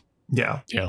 And this also helps lend to like the Garrett character as he is basically a frog in a boiling pot from his perspective. Cause like he was down to do some of this stuff. You know, he was down to like scare Ashley, but then like when she winds up tied to the chair, he's like not too sure about it, but he's kind of already into it, but he doesn't know how deep things, are like that. Lucas has actually just been planning to murder 3 people. Yeah. And Garrett doesn't know that he's all in for that. Also he's been drugged because Lucas gave him a fucking oxy to calm him down and everything. So right. Yeah. Garrett was thinking he was going to get to feel her up as well. Right. That's like, I got that feeling too. Yeah. Well, maybe I could touch a boob too tonight. And there's a great moment. I think I passed by it, but where during the Truth or Dare, Ashley makes basically Luke reveal that he killed Garrett's hamster, which I believe he blamed on the cat. So that's kind of using Luke's past actions to kind of have a split between those two, which was an interesting kind of little tidbit. So while these two are tied up, Ashley takes any moment she can. She manages to get a piece of broken glass from, I think, the broken champagne bottle, and cut herself free at any time that Luke kind of leaves the room. But then eventually Luke wants to finalize an experiment that they were talking about in the beginning of it, once and for all, kind of Mythbuster-ish, alluding to the paint cans from Home Alone and whether or not it would just explode someone's head or not if hit there. So they test it on Ricky, and this Ricky's demise, I felt, was very much the running in a straight line from Prometheus sort of situation, where what situation you are tied to a chair. Try and like knock the chair over. Do something. Do something. Yeah, he's a little too accommodating, and they test the paint cans over the side, and sure enough, it happens all off screen. but his head essentially explodes from Luke's commentary to it. And yeah, it's shame on him for not trying harder, trying everything in his power. Yeah. I don't think he was appreciating the severity of his situation, but at the same time, I don't think anybody expected that to happen. And I don't think, listen, I've not tried out this theory, but I don't think that'll happen. No. No, that has to be, unless you put some nitroglycerin filled paint can up there or something. Like, I don't think that's happening. Yeah. I think it's very possible Ricky had bird bones and he didn't know. Maybe. Ooh. Avian bone syndrome. Yeah, he did. He had hollow bones, so that makes sense now. It's especially with, you need at least a little more oomph than what Luke gave it for maybe if it was a cinder block, but even then, like, it's probably just it's breaking your neck. Your head's not exploding. Yeah. No. Now, if you put your head up against a wall, and then now we're talking business, boys. Yeah. But sorry, I just wanted to. You're getting CTE, sure, but you're right. You're probably going to get knocked back in the chair, which is going to, lessen the blow a little bit. That's why I'm sticking with bird bones. Oh my God, I know what it was. His head was made of cake. It was like it was a cake. It was cake all the time. It was real cake. Yeah, or is it cake or whatever that show's called? His head was cake. Yeah, Ricky or cake. It was cake. Ricky or cake. So from this point, Ashley manages to escape while this is happening, and she makes it outside and tries to call out to carolers who are caroling next door, but Luke hits her with that brick that was tossed through the window and knocks her out.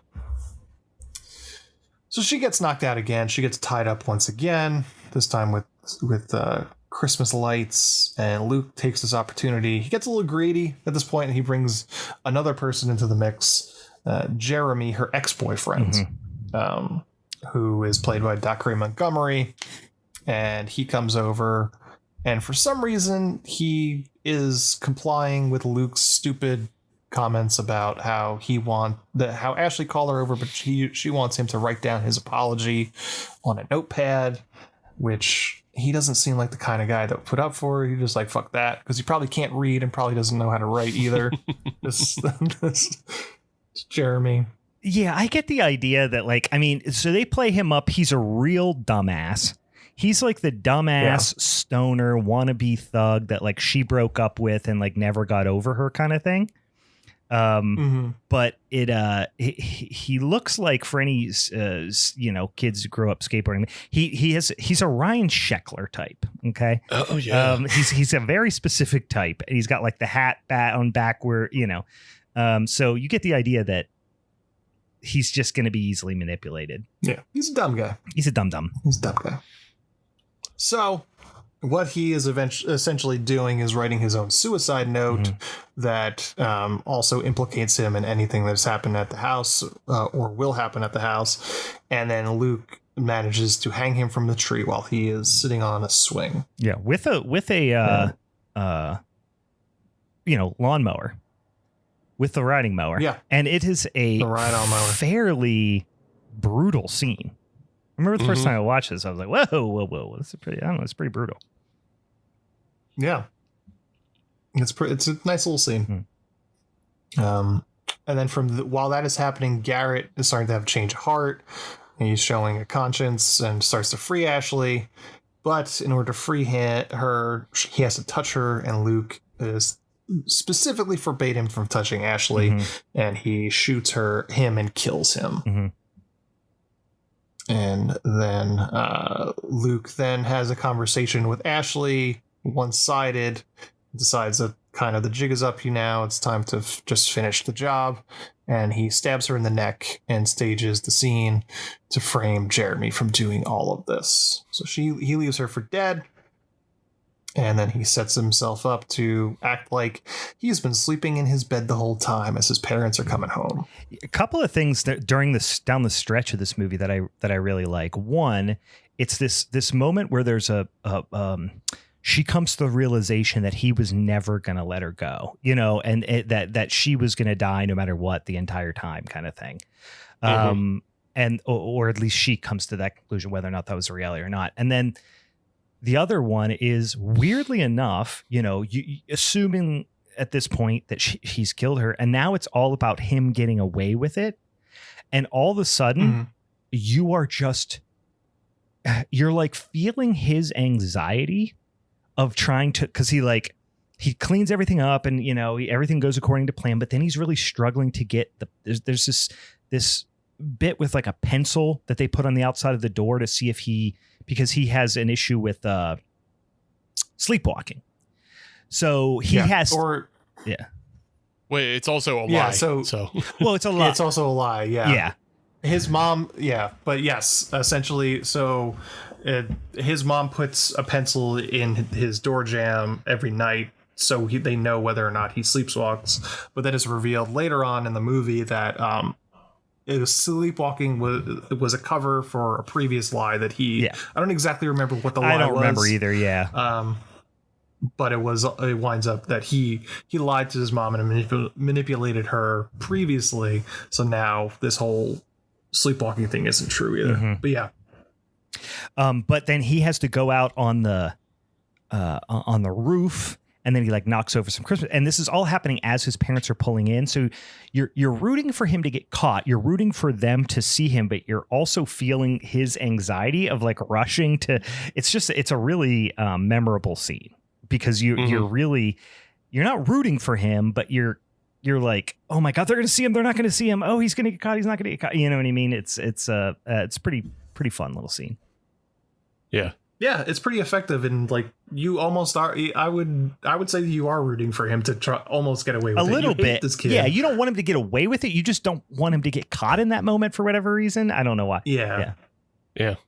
But then, so he starts going through, tying up loose ends. Like there's also, he realizes that Ricky has a hole in his face from when he got stabbed in the face with the pencil. So he's got to kind of make that look like there's a reason for it, and all that stuff. So he's scrambling around. He's watching his phone. He's got a tracker on his parents' car or his parents' phone, so he knows where they are. So he's, you see basically a countdown of them coming home with him trying to tie up all loose ends and get back into bed before they come home. And sure enough, he's in bed when they come home, and they see like the massacre that's happening downstairs. And his mom comes and checks on him, makes sure he's fine. They fast forward a little bit. Cops show up, everything, and then when Luke thinks he's gotten away with it and everything is all coming up Luke, he hears one of the EMTs say that Ashley has survived. She has used the duct tape that she is being bound with in order to act as a tourniquet on her stab wound. So she is slowed the bleeding, and she is still alive. And the EMTs work on her and put her in back in the ambulance, which Luke is watching from his window. And basically the last thing he sees of Ashley is her making eye contact with him and flipping him off as she gets put in the back of the ambulance. And that is essentially the last note of this film. And as Steve alluded to, maybe not the ending we want to see for Luke, because it's still a little open-ended. Yeah. It's just an ending without consequence for him. And like, right. We can draw the future out and say, oh yes, she's going to tell the cops what happened, and then he's going to go to the thing is, and it's it's addressed in an Law and Order SVU episode. Is like, when you have a sociopath kid and you're Kyle MacLachlan, you just got to grab that cop's gun and shoot that sociopath. You got to shoot that kid in the middle of the courtroom. So yeah, this is an interesting thing, because I remember feeling that the first time I saw it and not liking the ending for that reason, or not being upset, just not being super high on the ending. This time I liked it more, and I think I did because of the kind of look that he gives at the end and the circumstances in which he sees her. Like he sees her, she like flips him off. He's like hugging his mom. Mm-hmm. And it's this moment of like, if you think about what this sociopath, the worst thing that you can do to him is like remove his control. You know what I mean? Yeah. And that's what she's now done. It is out of his hands. She is out of his reach. He cannot control that. And like that internally, how devastating that must feel for him, even though the outcome's uncertain. The taking the control and the ability to manipulate things out of his hands. Not to say he couldn't somehow, manipulate things, but it does feel a little apropos for the type of villain he is. But listen, if she got loose and hit him with a snow shovel, would that make me feel better? Yeah, probably. Yeah. Would I like that more? Yeah, probably. Yeah.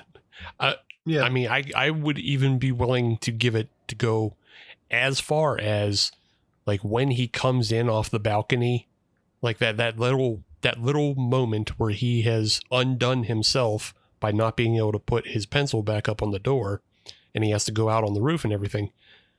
That moment where he comes back in through the other room, if Ashley was there waiting for him with her neck duct taped up and, reminded him, oh yeah, duct tape, 1,000 uses, to bring, to call it back to what he said to her, mm-hmm. all the times he's tied her up.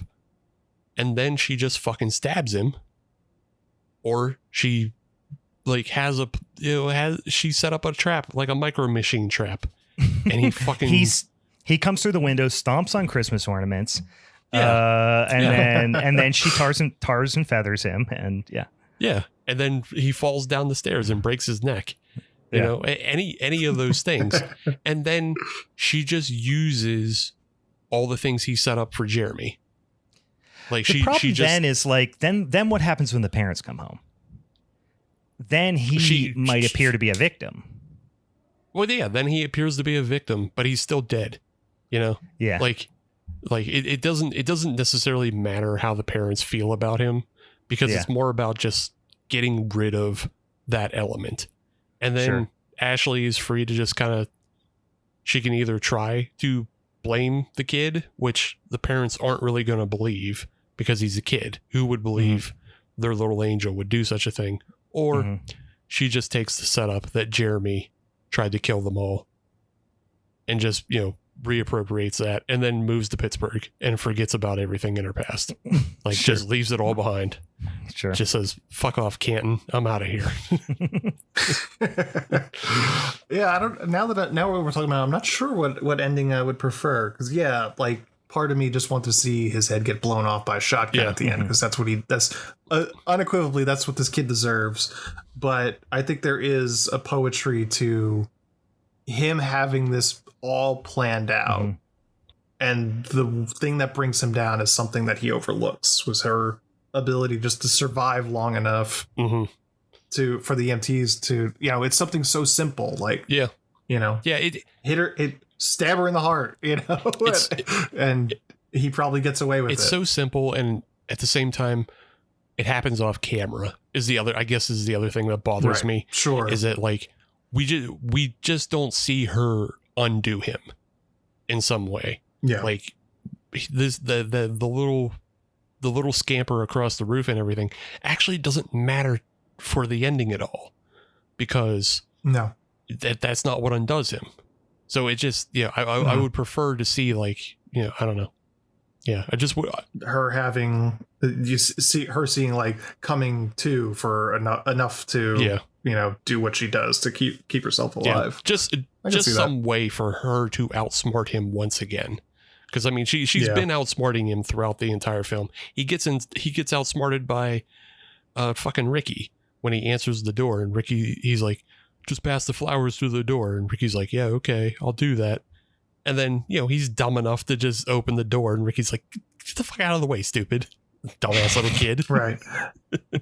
But also, he invites Ricky over, so is that another manipulation from him? Yeah, true. I was like, oh, I let you get through the door because this is part of my plan. You want to be through the door, right? Yeah, I think there's something like she, while he's outside with Jeremy, she has set something up that winds up being his ultimate downfall or something like that, rather than just, she doesn't know that he's going to stab her, or she doesn't know he's going to shoot Garrett and then stab her. So she sets something up, like, a phone set to record or something like that. So something that makes she's thinking a step ahead of him, rather than I like that. Her being a little more reactionary in how she ultimately takes him down. I just thought about what it should have been, because we're doing Home Alone stuff. It should have been a talk boy. She should have recorded his confession on a talk boy. Sure. And then when well, if it was any of the real talk boys, they were actually kind of shit. Well, yeah, the audio quality shit and everything, but then whenever they when the parents walk in, they're like, "Hey kids, we're home early." It's me, the father. Hey, stop drooling on me. Virginia, have you seen my talk boy? It's Patrick Warburton, the father. Hey, Peter. Hey, Peter, have you seen my talk boy? I got it out for my son to play with. But yeah, that's Better Watch Out. Yeah. It's pretty effective. It's an effective little movie. Yeah. I will say, and I'm not picking on her. I forget the performer's name that plays Ashley, but a couple times that Australian accent really sneaks out. A couple times, 2-3 times, she goes a little Aussie on us. But overall, great performances, I think, all around. It's really only a few, only a few characters, but even the boyfriends, I think they're effective. So, yeah.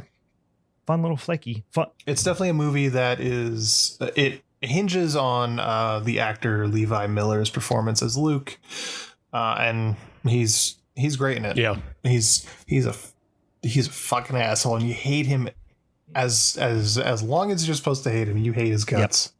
Yep. Very, very effective. All right, let's jump in and wrap it up. I'm going to talk about a little flick from the year of our Lord 2022. We're going to talk about The Mean One. These are 3 very diverse movies. This movie is a low budget feature from 2022, directed by Stephen Lamort. He has done a decent amount of stuff, not a ton of things that I think a bunch of people would have seen, with the exception of maybe Bury Me Twice, which I think has got a lot of eyes on it on streaming. And then he is doing a movie that I've saw get a little bit of attention already, and I'll be honest with you, don't have high hopes for. It feels a little bit in the vein of not only this movie, but which I didn't hate this movie by any stretch of the imagination. I would say I enjoyed it overall, but there is a vein of horror movies. This one, I would kind of fall into that category that I kind of, we've talked about it a few times on the show. It's the Pooh, Blood and Honey of the Pooh, Blood and Honey ilk, where, and the Punch and Judy or whatever that movie is, where it's like a just take on that, where it's just like low budget horror movies that are taking advantage of recognizable, public domain IP, either public domain or stuff where the IP rights have just like ran out from a timing perspective. So like next year he's doing a movie which I think is already shot, I would imagine almost in the I would imagine it's in the can at this point, called Steamboat. And it's all about, of course, Screamboat, which is all about, of course, the initial incarnation of Mickey Mouse in the classic, was it Disney's very first cartoon or one of their very first cartoons? It's not their first cartoon. It's the first appearance of the Mickey Mouse character. Mickey Mouse, called Steamboat Willie. and this is called Screamboat, and it's roughly based on that, because I guess just in the last couple of years, the however long it is it 100 years or something like that? When once a bit of IP hits 100 years old, it's all rights are off in terms of the trademark of the imagery. Yeah. It's not even the first one either. Yeah. Did you, the Mousetrap from 2024? Oh, they did it already. Yeah, it's already been done. I was going to say, Lord. Brian, do you remember seeing the trailer for Screamboat when you went and saw Terrifier 3? Because it was on my copy. It was mine too. That was the first time that it came on my radar, and I was like, I'm gonna pay attention to these peanut M&Ms. I don't give a fuck about this. Like, I'm gonna open this bag of peanut M&Ms. Did you see it, Anthony? The trailer? I haven't. Okay, no. I think you would. I mean, you'll have some enjoyment from it because it occurs on the Staten Island ferry. So, almost the scariest thing that ever happened on Staten Island ferry. Yeah. So, how do you guys feel about these movies? They're have mostly not garbage. Yeah, I haven't seen one worth a shit yet, and I actually wouldn't even necessarily. No, I would. I would say this movie, the mean one, should be thought of in that ilk. I would say this is one of the more fun ones. The Pooh, Blood and Honey movie is like borderline unwatchable. And there's a sequel to it now, which I have not watched. And there's one other one, Steve. Like I said, I watched that Punch one, or which is based on the kind of Punch and Judy British. It's the same people who did like the Killing Tree. The Killing Tree. I always want to call it the Murder Tree. Yeah, it's that same group. That same fucking director. Yeah. And it was hot trash. Yeah, there's Reese Frake Waterfield is his name. Yeah. But yeah, he has a number of these coming out, and he has Peter Pan's Neverland Nightmare, Pinocchio Unstrung, and Bambi the Reckoning all coming out next. God awful. Yeah, just trash. And then I saw another one called Popeye the Slayer Man. Yes, I did see that recently, which that looks to be at least a little bit more effort put into it. But I might have they might have just tricked me again, because these are just fucking grifters, right? Who are just like taking this stuff and hoping you hit, you get past the 20-minute mark or however long it is on Tubi before they get paid. So it's and these are the same people who did the Dinosaur Hotel movies too, right, Steve? Yeah. Reese Wake Waterfield or whatever.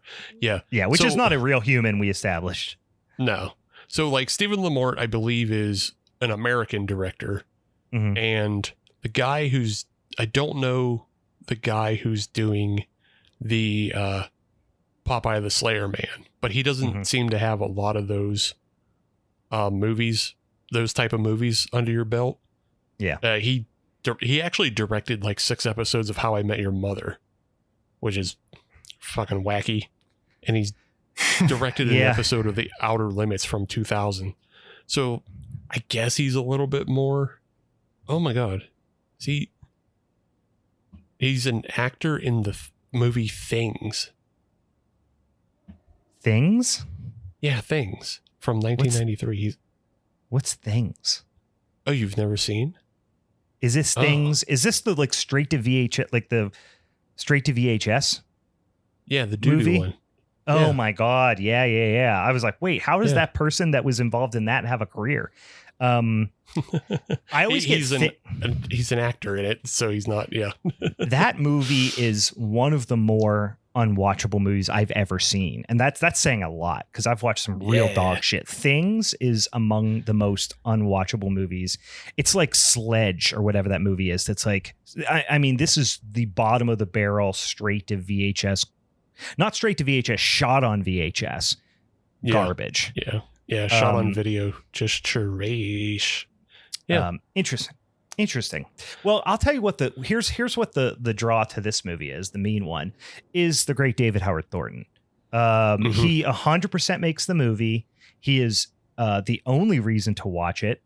And for those of you who don't know who David Howard Thornton is, where the fuck have you been? Get out from underneath the goddamn rock you're under and embrace Terrifier. Steve does not have the passion that I have for the Terrifier franchise, but he of course plays Art the Clown in Terrifier 1 through 3.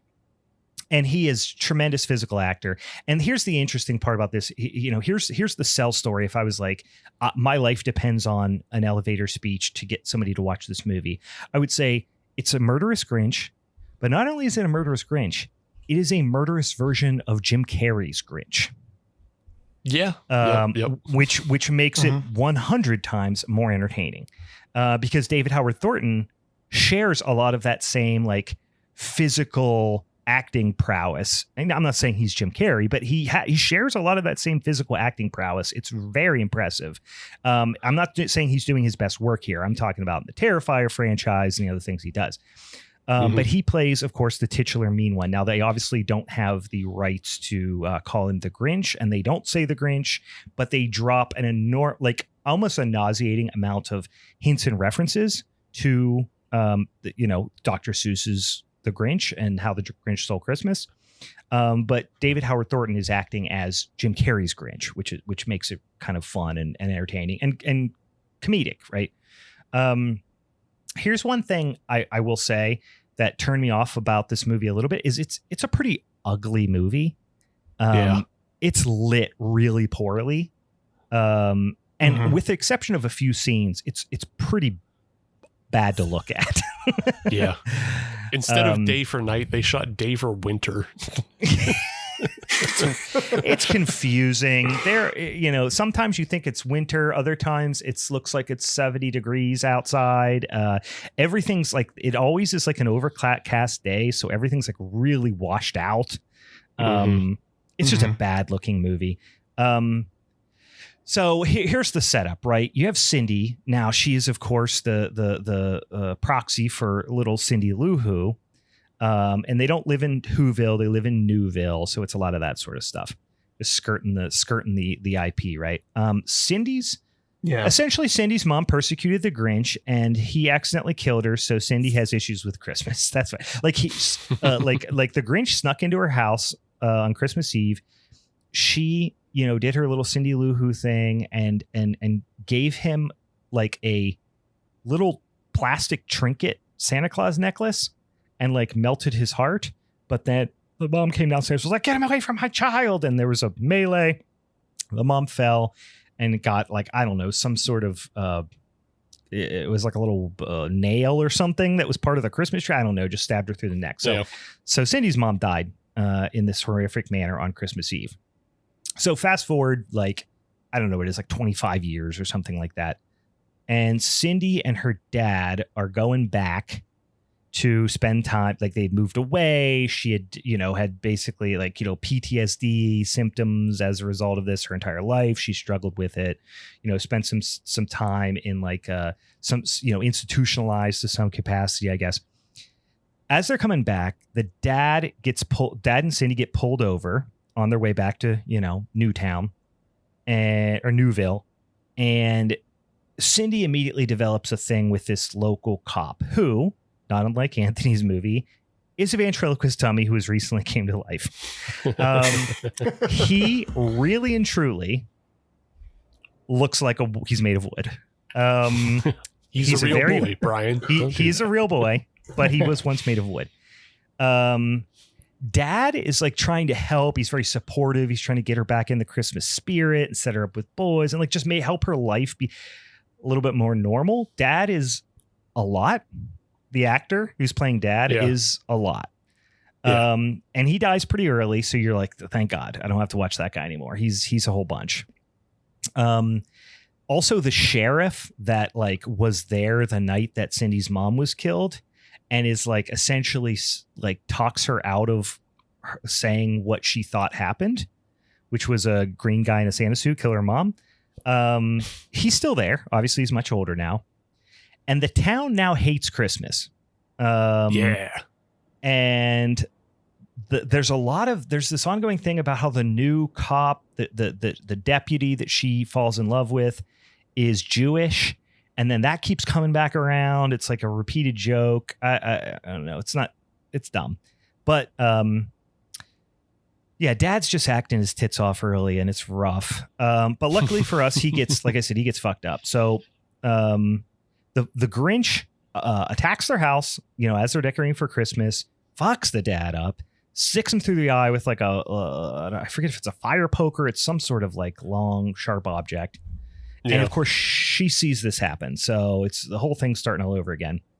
And of course, no one believes her when she says, a suspiciously Grinch-like character did it. They keep doing this rhyming voiceover, kind of like the voiceover, which was it was Boris Karloff, right? In the original How the Grinch Stole Christmas cartoon animated TV special. And they're doing that, but it's, retelling this weird like retelling of the story, which is, fairly entertaining, I guess. I didn't hate it. Like I said, the time of year, very ambiguous, very inconsistent.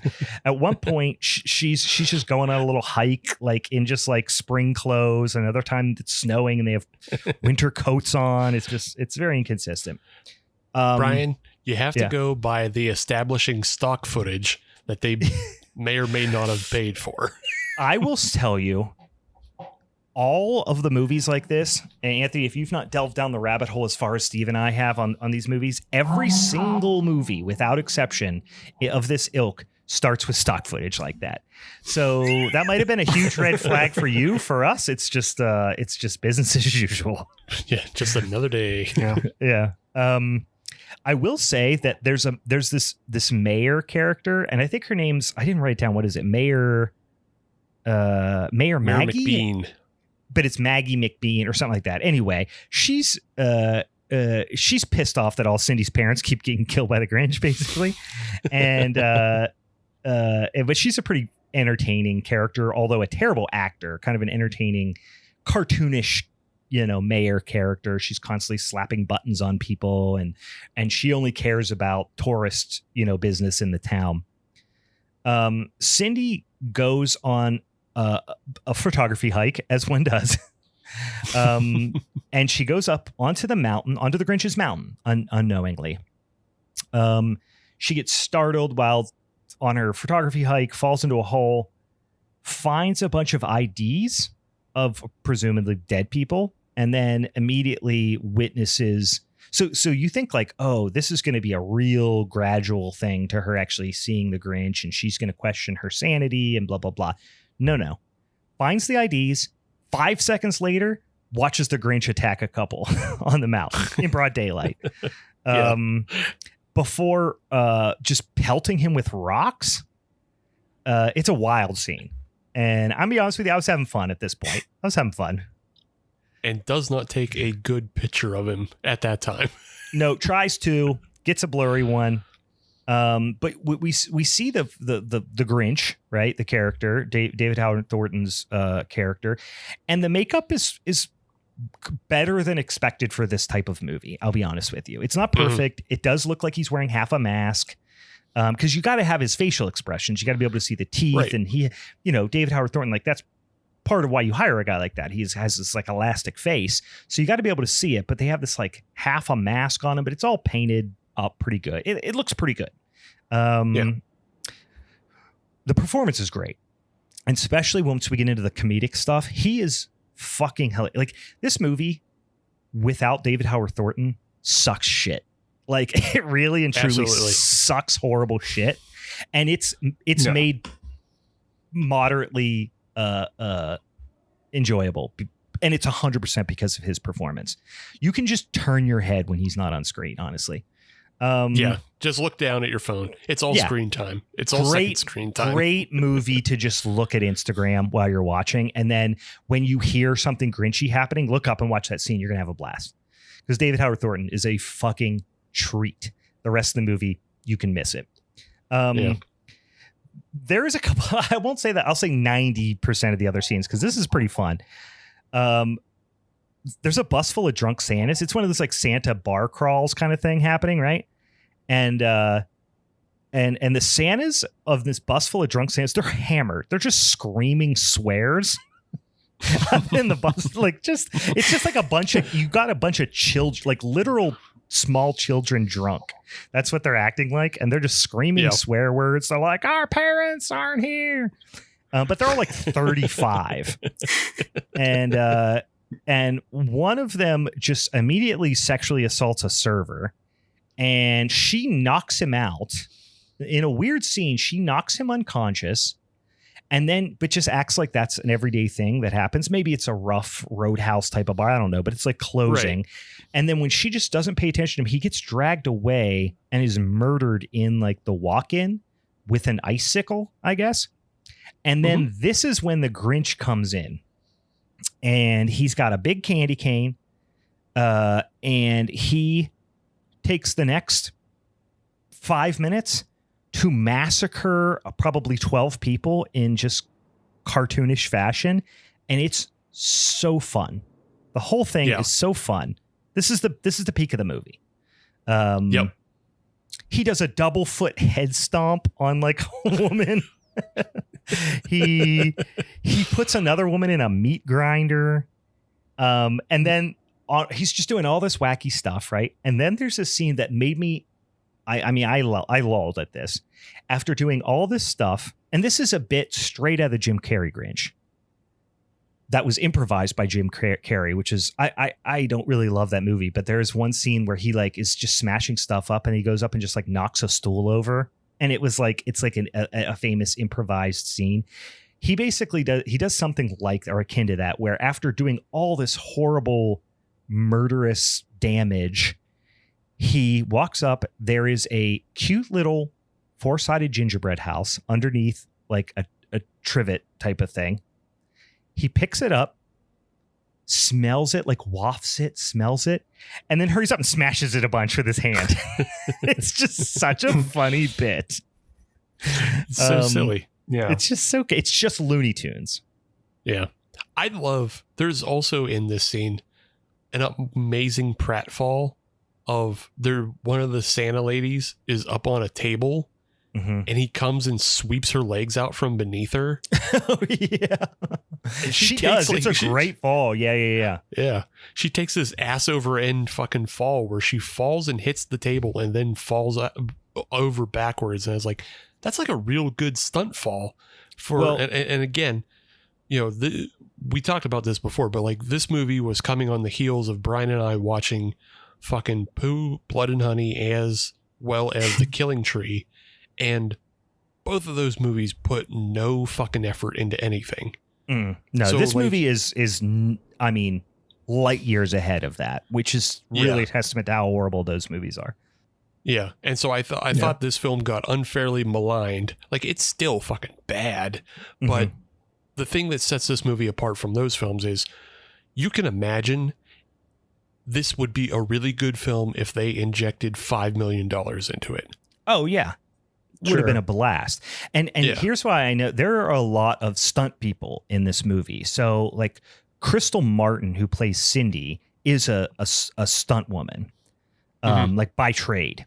And she's like an athlete. Like you can kind of see when they have like the montage, like she's actually doing all those exercises. Like she's in real life, actually like in amazing physical shape. And she is a stunt woman. And I imagine some of the other people in that big fight scene were probably stunt women or stunt people, friends of hers, right? Like industry friends of hers or something like that.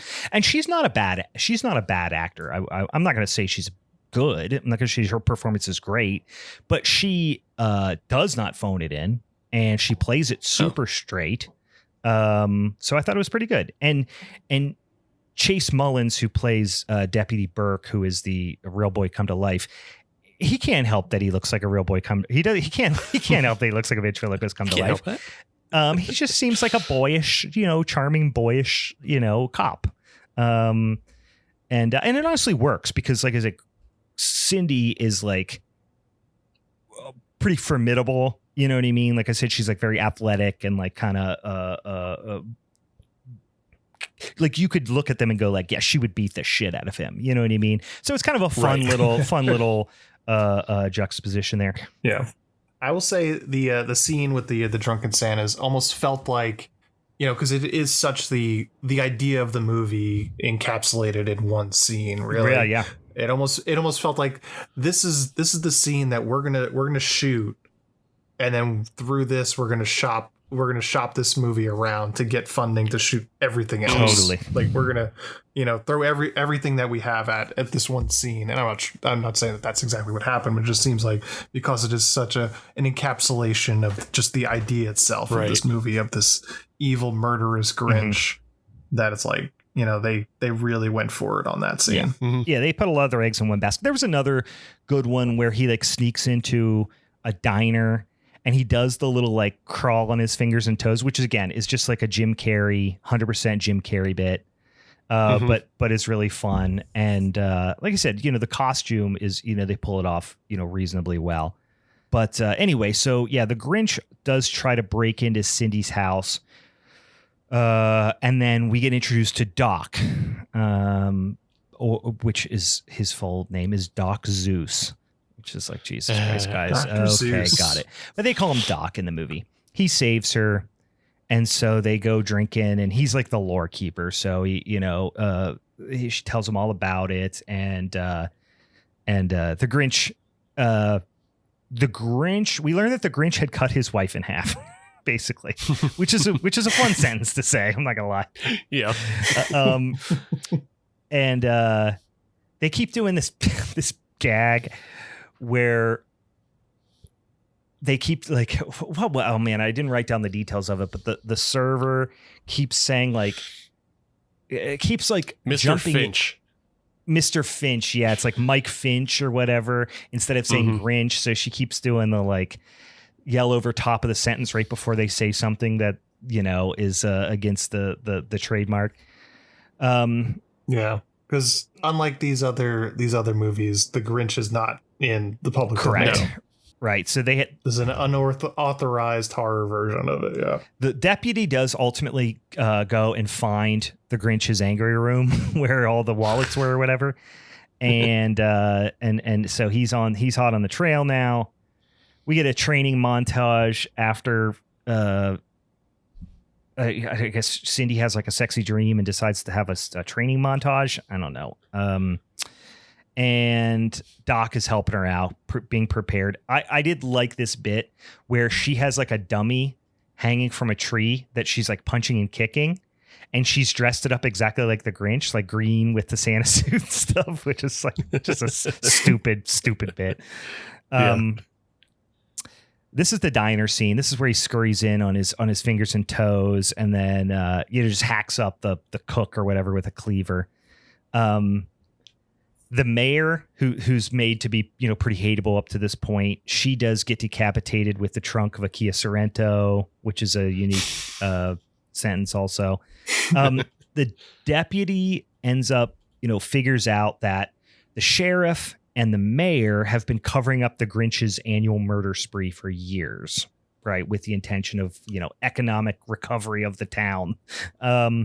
So we also learn that like he's attracted, the Grinch basically shows up when there are Christmas decorations and Christmassy things happening. And that's why they've kind of put the kibosh on that in town for so long. So the deputy, he goes to the mountains to hunt the Grinch. Cindy and Doc go after him. Simultaneously, Sheriff also goes up after him. He kind of has a moment of moral clarity, I guess maybe. And they're attacked. The sheriff ends up getting killed. I think he gets killed off screen or something. It's nothing too crazy. Yeah, it's like it's kind of set up like Alone in the Dark, where like he's in the cave using his muzzle flash to light up the space. And like, again, if this was a better movie, you could actually make that like a really effective scene, but they can't. So you just move on. You just move past it. You don't think about it. They can't, so it won't. So they can't, so they won't, and they don't. Deputy Doofy is ultimately injured as well. I think he gets like stabbed in the leg or some bullshit. Then the last 10 minutes of this movie, 15 minutes, is just so many Grinch-related catchphrases, like "time to roast this beast," and then Cindy. I do like that Cindy goes like full Laurie Strode in 2018 Halloween, and basically like just sets her house up as a trap to bring him to her. So she lures him with decorations and like lies in waiting.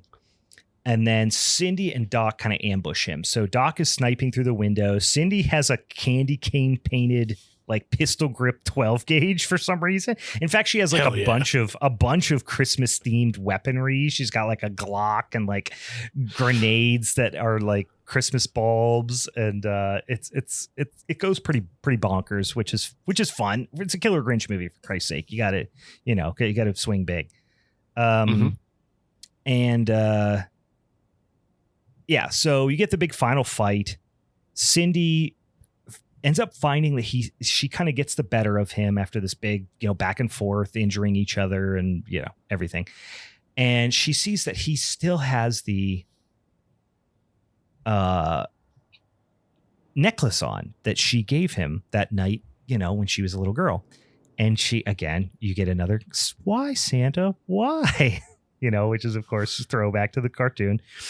And then Cindy just all at once like recalls her mom's death was an accident and then forgives him, which is wild, being that he's also murdered her dad in cold blood and a bunch of other people. So like that wasn't the only murder, but she forgives him. And in that moment, of course, the heart grows 3 sizes, the pinnacle of the special, but instead he flips over and it's like he jumped on a grenade kind of thing, and his heart explodes in his chest. Yeah, which I thought was I did not see that coming. To be honest with you, maybe it was predictable for some, but I did not see it coming. I thought it was fun. I thought they were going to do something in like she Mortal Kombat's a fucking grenade into his heart and then blows it up like that way. I thought that's what they were going to go for, but yeah. But he kind of like jumps on the grenade that is his own heart, which is kind of the implication is that he knows what's going to happen and takes his lumps, as it were.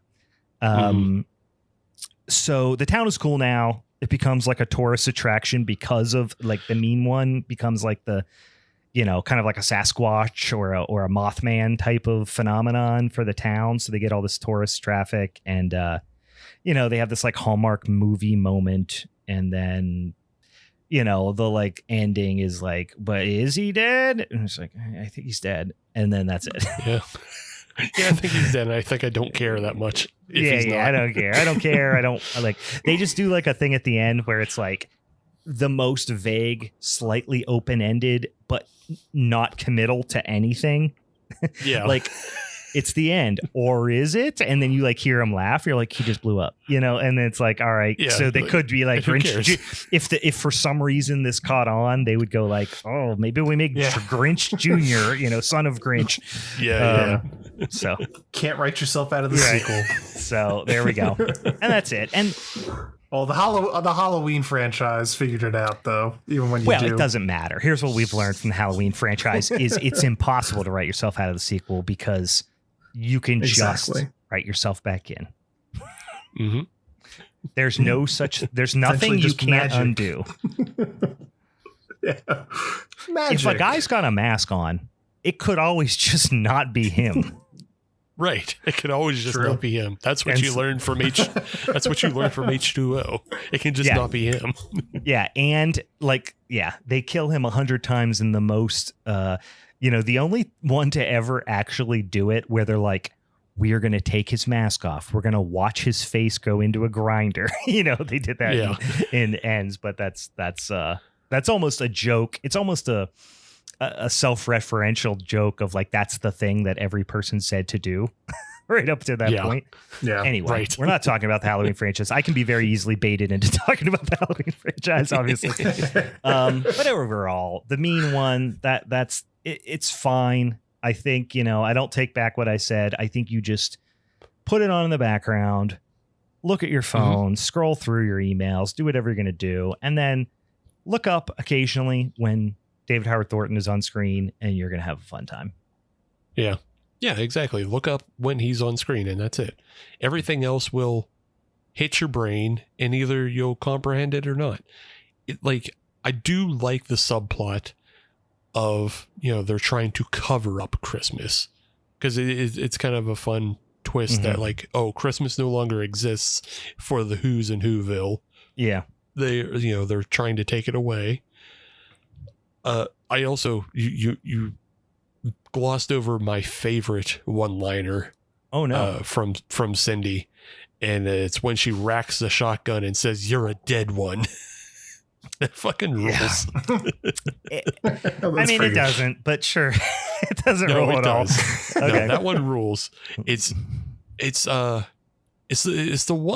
way they shoehorn in the Who song, and Dr. Zeus says "Lahu Vorace" or whatever, motherfucker. Yeah. That one, I was just like, nope, you took it too far. You're a dead one. Fucking rules. Lahu Vorace, motherfucker, bad. Crap. Yeah. I mean, after like the 14th reference to the original, we're like, we get it. He's the Grinch, and you can't say Grinch. We get it. Yeah. I think that's a little like, I think one of my issues, it was fine. It feels, the gimmick wears off pretty early for a movie that's not that long. It's only an hour and 33 minutes. It becomes tedious, like probably halfway through the second act, of just like it constantly reminding you that this is a Grinch horror movie, I think. Yeah. And how they've basically written this, they've basically written every scene with that in mind, when it's like, all right, I get it. We're going to be clever. We're clever. Yeah. Yeah. I mean, without David Howard Thornton, this is a total piece of horseshit.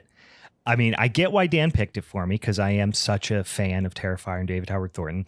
And seems fairly clear from this discussion that I liked it the most of anybody.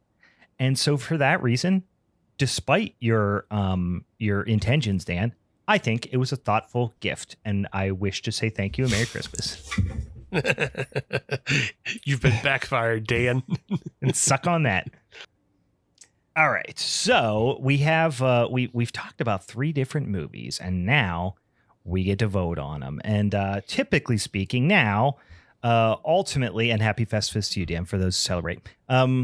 So typically what we do, but it is up to Anthony's discretion, is we typically vote in the order that we discuss the movies. But like I said, it is ultimately your discretion to pick the order in which we vote. So I'll leave it to you. Okay.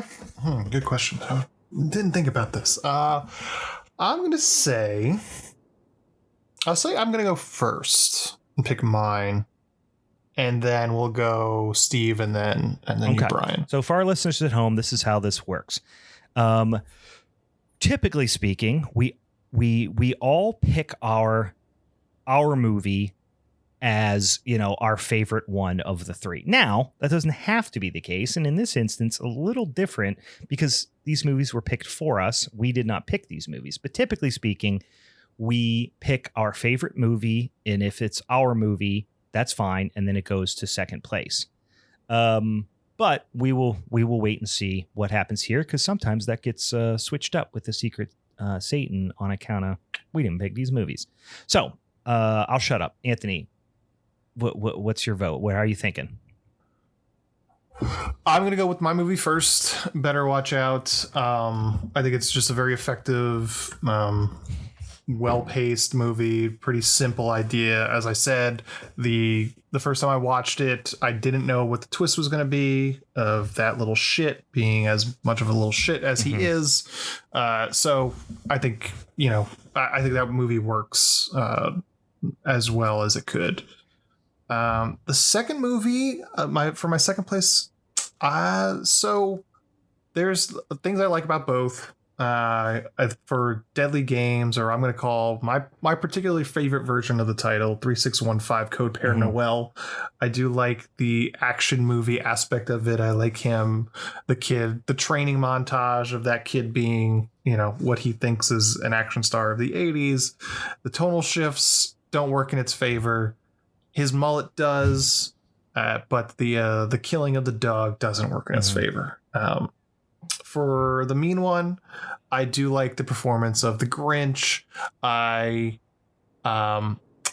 It's everything around him does not work. From, as we mentioned, it doesn't look very good. There's not a whole lot of particularly interesting characters. Like, in terms of the lighting, one of the scenes that really stuck out to me that we didn't mention was a scene in the bar with the main characters. Just like, there's just one spotlight that just made everything just flat, sitcom looking, and it was very distracting to me. And it probably wasn't even the worst lit scene in the film, but it was just for whatever reason. And like I said, the gimmick kind of wears off. Having said that, I think I'm going to pick for my second place 3615 code Pere Noel. I think it's more effective of what it wants to do, tonal shifts aside. I think it's an interesting looking movie from time to time, especially with kind of those exterior, they're like model shots of this castle. I think some of the settings, the set pieces are very interesting. And overall, the Santa Claus is a very creepy dude. And then my third obviously would be the mean one. Fair enough. All right, Steven, what are you thinking? I am also going to stick with 3615 Pere Noel as my first pick, even though it was, my first time watch. Yeah, it's really a fucking film of craftsmanship, but not so many put together ideas. Like, the ideas don't gel as well as they could, but it's a movie of big ideas.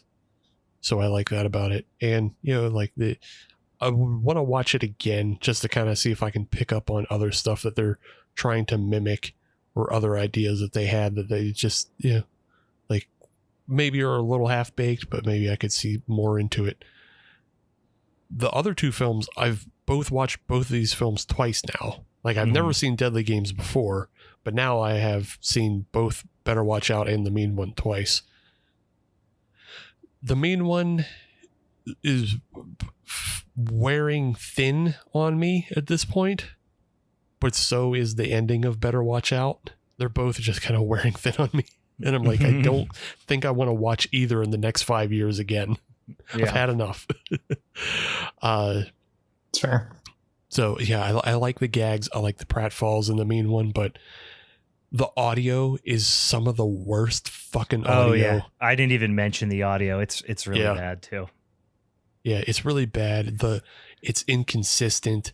It doesn't match the action on screen a lot of the time because they're just pulling from a stock library again. Like if you don't have an actual composer and you're just pulling from a stock library, you're just crossing your fingers and hoping it fucking works in the end. Just like, please. So yeah, I think it's going to be the performance of Luke, who I think should be named Braden. His name should be Braden or Aiden. He does feel like a Braden or a Caden or an Aiden, yeah. Yeah. I think it's going to be his performance that just barely tips it over the line. Because again, on this second watch, knowing what the twist is, you kind of see like the bits of coldness and the psychopathy on his, in his performance, even leading into, before the twist happens. So it's a good performance, and I think that carries it. And also, Better Watch Out does look better as a Christmas film. Yes. Yeah. So that's my second. I'm a little torn here because I cannot, in all good faith, and I didn't pick the movie, so I feel justified in saying I don't think I can, in all good faith, pick The Mean One as my number one pick. like I said, I probably liked it more than anybody, and I still didn't like it very much. It was obviously it was a bad movie. If the audio was good, if it was better to look at, if there was more like Christmassy vibes and stuff like it would have helped so much. But it just felt like this weekend project kind of thing, more movie than anything. I mean, I'm being a little harsh on it. And like I said, there was really only one redeeming thing, was some of the action sequences and some of the stunts and stuff were fun.